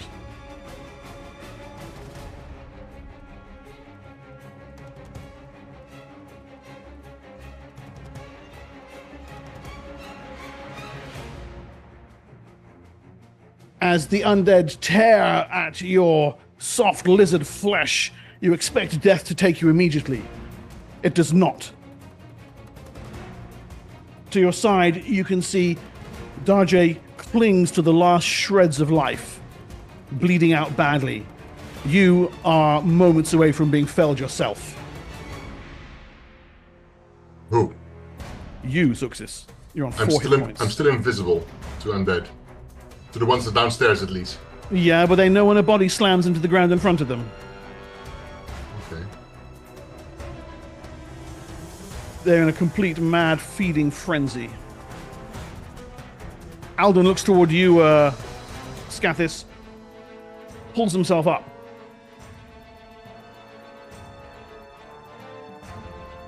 We need to move, he says. I know. He gets as far as here, and then doesn't dare move any further.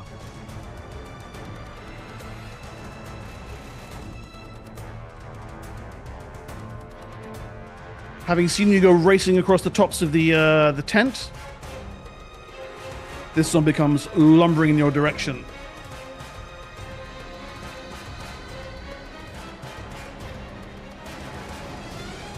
And swings for Siora. Oh, maximum damage. 18 hit points. I soak it. It's a power point per 2, right? Yep. Yes, so 9. 9. taking no Alright, damage. yeah, I soak it. Scathis. There's no way I can actually reach the giant, but I'm going to try and stay ahead of my lord. Okay. I can go, what, up to 120? Yeah. And I follow suit. Okay. 1, 2, All right. 3, 4, 5, 6. I clamber over there, adrenaline keeping me from feeling my injuries at the 1, moment. 2, 3, 4, 5.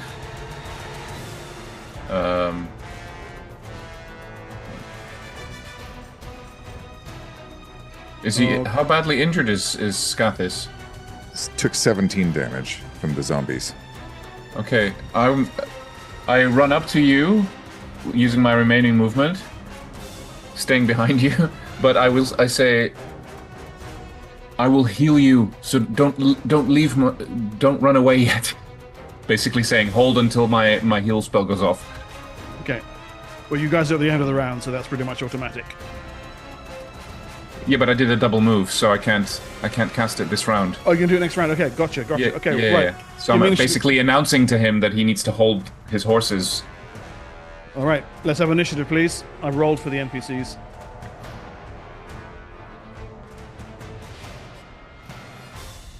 Oh no.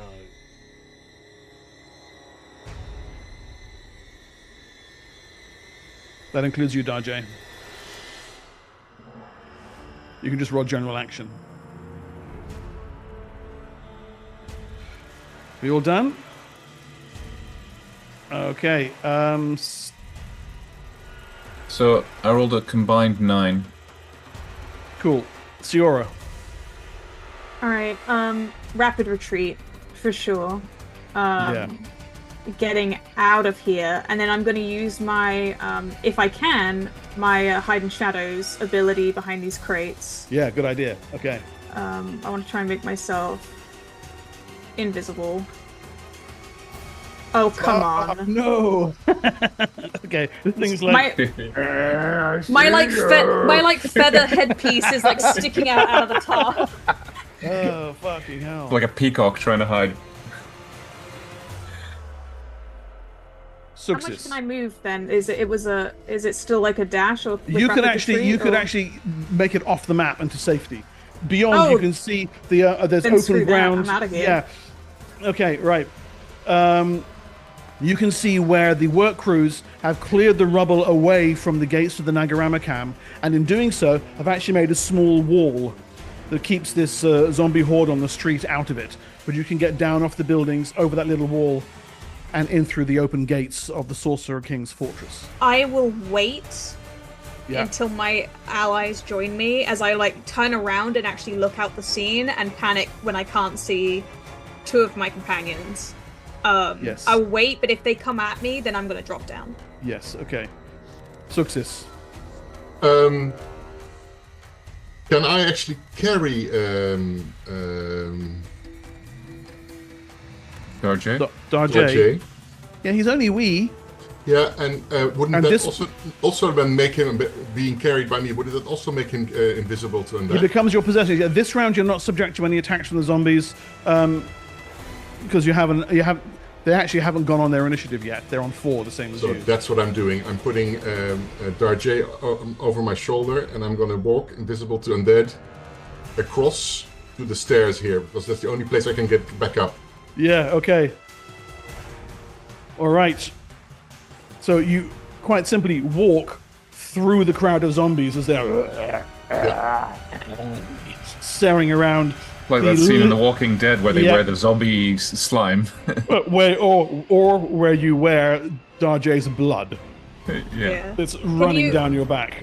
Are you coming to this stair? 11. Yeah, she is. I have to. Okay, good. Because there's 2 this side. You want to go to the other one? Yeah, I'm going there. That's where I end. My move ends here. Basically there's a little ladder there as well. I love that Daddy was mean to me guys stuck there. Hey, guys! This is a little thing called karma. It's a karma chameleon. Yeah. Okay. So Darjay's over my shoulder. Yeah. Carrying is my full action, I'm presuming, right? Yeah, with that move and picking him up, yes. Okay. As soon as I get a chance, I will put some healing on him, but not now. That'll be next round. Yeah. The zombies' heads snap in your direction as they sense that something is moving past them, but by then you are out and up onto the steps. Scathis. He has to hold. Scathis is going to hold until he's healed. Okay. But in the meantime, he'll hype himself up by bashing his sword against his shield and bellowing, inflating his throat sack. Armor optimization. Armor optimization.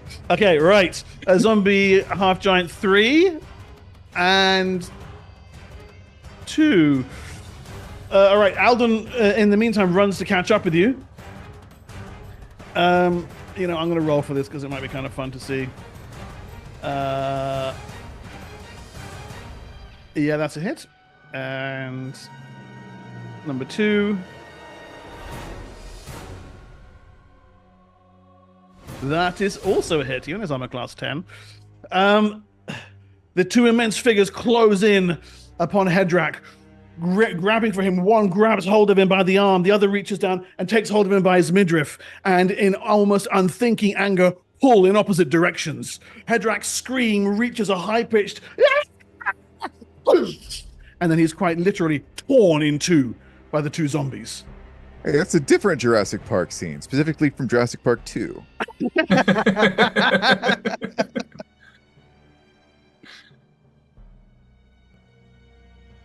Stick it. I heal Scathis with a Cure Serious. Okay.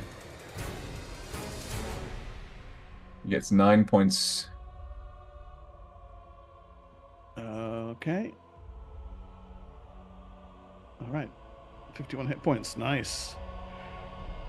And then I look apologetically at the other guy. I was like, sorry, that's all I got. You do the right thing. If Scathis lives, we all live, he says. Speaking of which, Darjay, roll me a d10, please.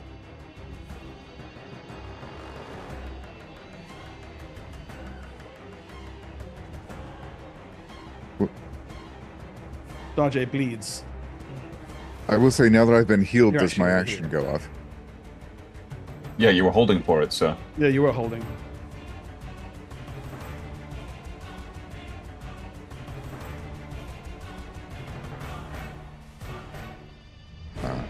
I would like to charge this guy with my sword. Go. His armor class is 14.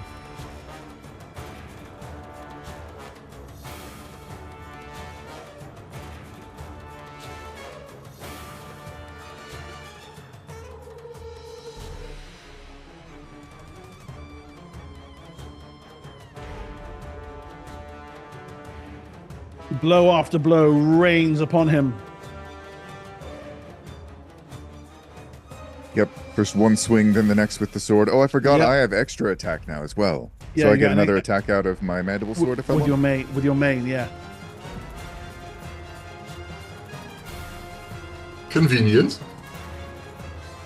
Yes, another hit. Another bite from the mandible blade. Oh, 14 damage.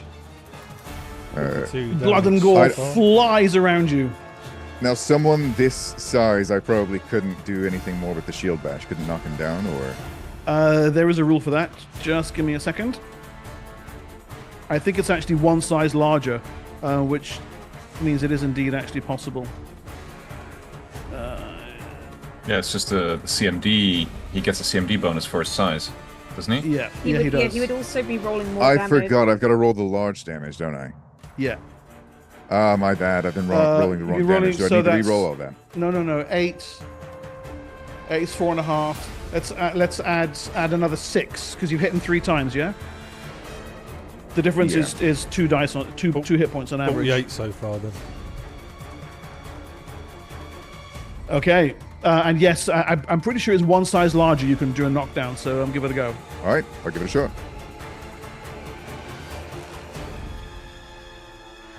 His CMD is 20. 22. Yes. Wham! Off his feet and onto his back. And I'm going to try and jump onto him, and with a whirl around, going to try and hit him in the throat with my tail razor. Okay. His armor class is currently only 10. Nice. Sweet. Hit. Yes.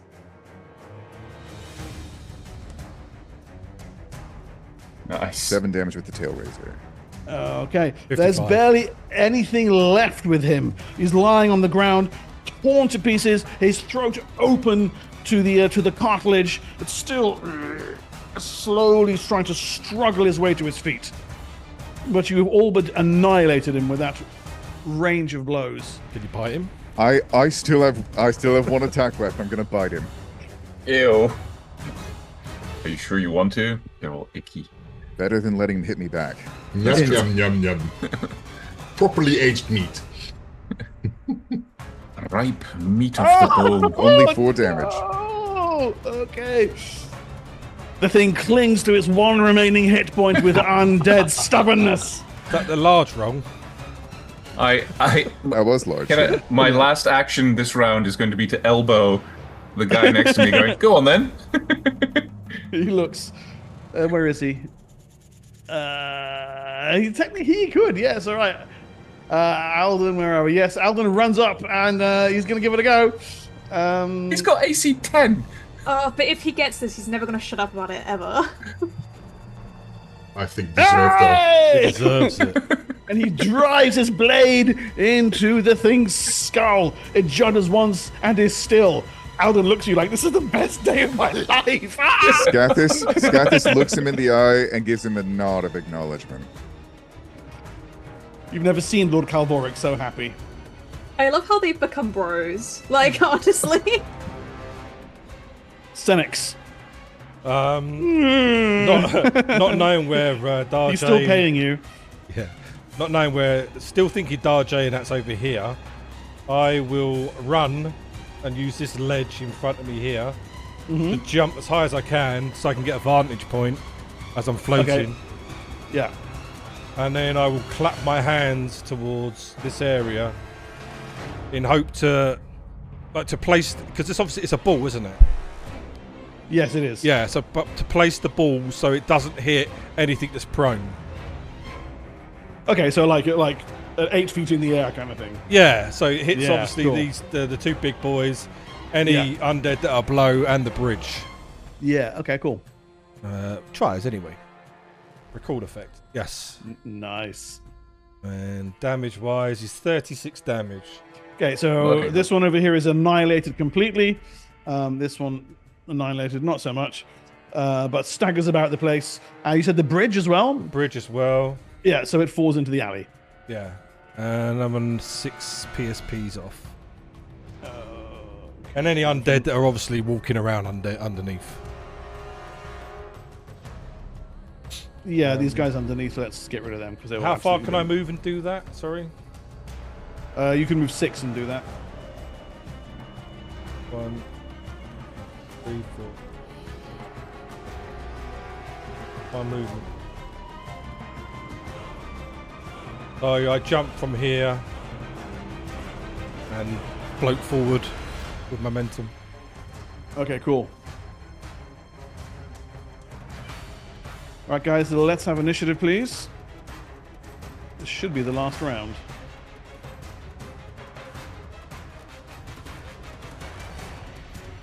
Can't help but get high initiatives, even though I've got no weapon.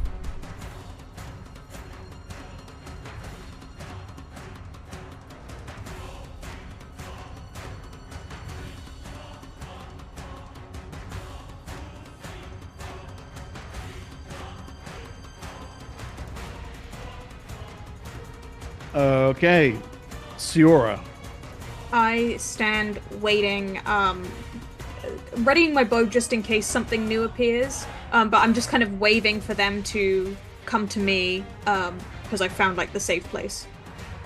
Yeah. Okay. Darjay, roll me a d10, please.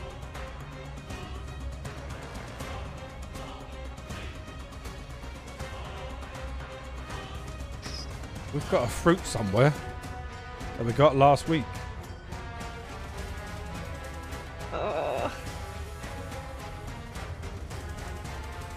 Can Darjay hold their turn until Zuxis goes? Whoops. Darjay bleeds. Suxis, unless if you don't get to him in this round, I know. he's dead. He's dead at the end of the round. Yeah. But I'm at of course, this is the moment I throw a 10 again, so there you go. Scathis. Scathith is... Well, do I see Darjay looking almost dead as fuck? He looks dead. Oh, fuck. Okay. Is there a chance that I could get Darjay over to, say, Thicket? Yeah, that looks If to be I within can your, move that like that. within your moves, yeah. I would like to do that. Okay. So you drag him over to here. I grab him and then move over there, dragging him, yeah. That saves him exactly 1 point in the initiative rounds. Can you heal him? He says, sort of Yes. urgently, just like, yep. He looks dead. You Does see he?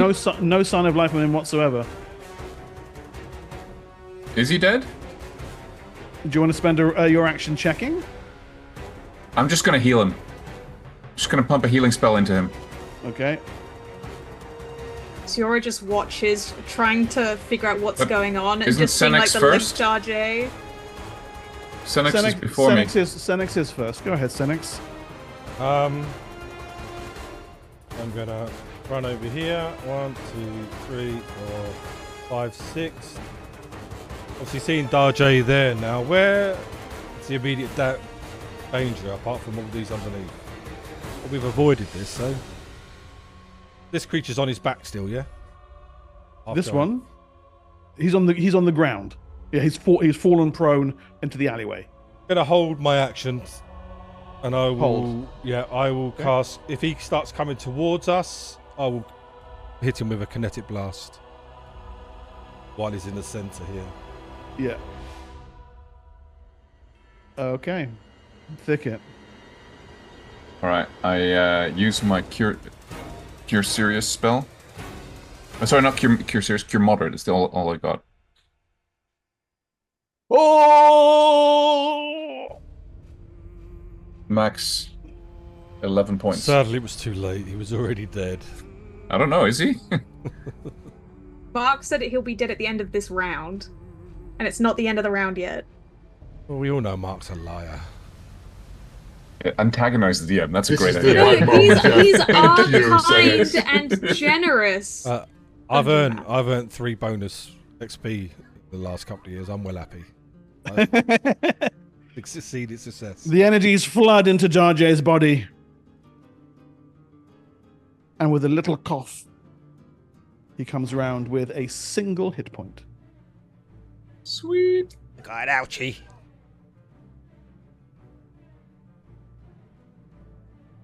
Welcome back. I have a very big ouchie. Alden uses his action to reach down and help Suxis up the ladder. Thank you, Alden. Dr. Eldon Terrell. Why has Hedrak not got 2 initiatives? And I shoo him towards Siora. Ah, yes. And off he goes. Hello. Hey.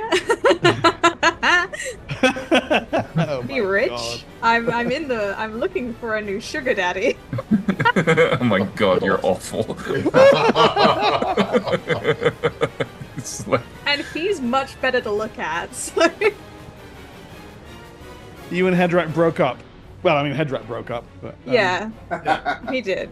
Okay, you have to split. Yeah, you have to split. Both my regulars at the open door just died, so I need more clients. Don't judge me. Senex, do you have an action? Does the half giant look like it's coming towards us? He'll be spending his action this round getting to his feet. Okay, then I will use the rest of my round movement to move. Okay. 1, 2, 3, 4, 5, 6. I think you guys can probably make it off the map before he can get to you. And I only have. Sorry. And finally, Zuxis. Success is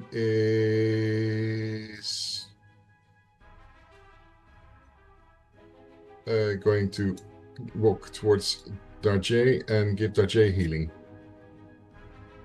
Okay. Sweet. I've got 2 healing spells left after this. Give me a sec. Where's my text sheet? Spells. 2.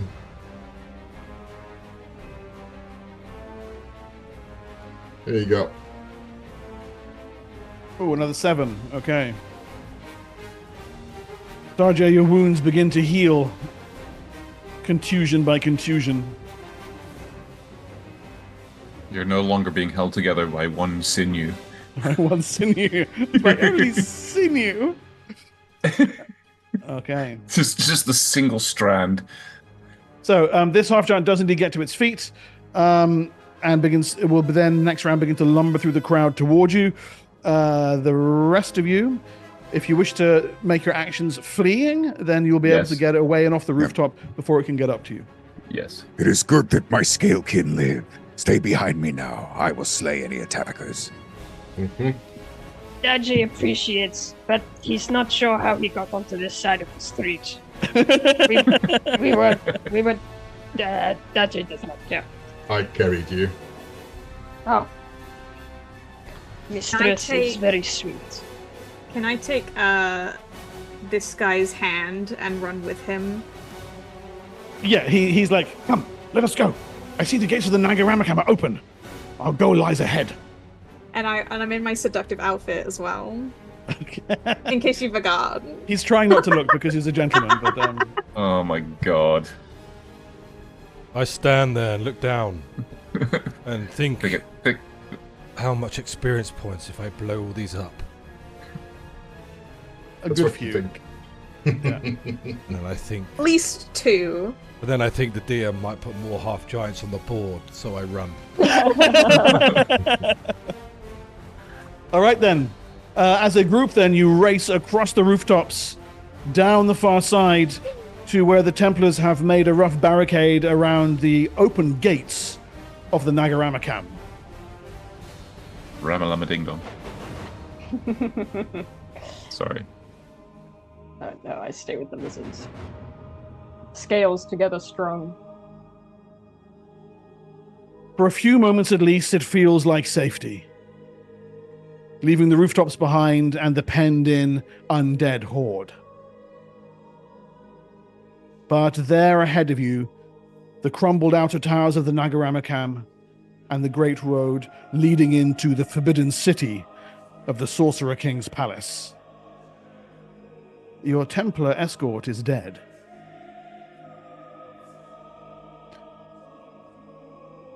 But still,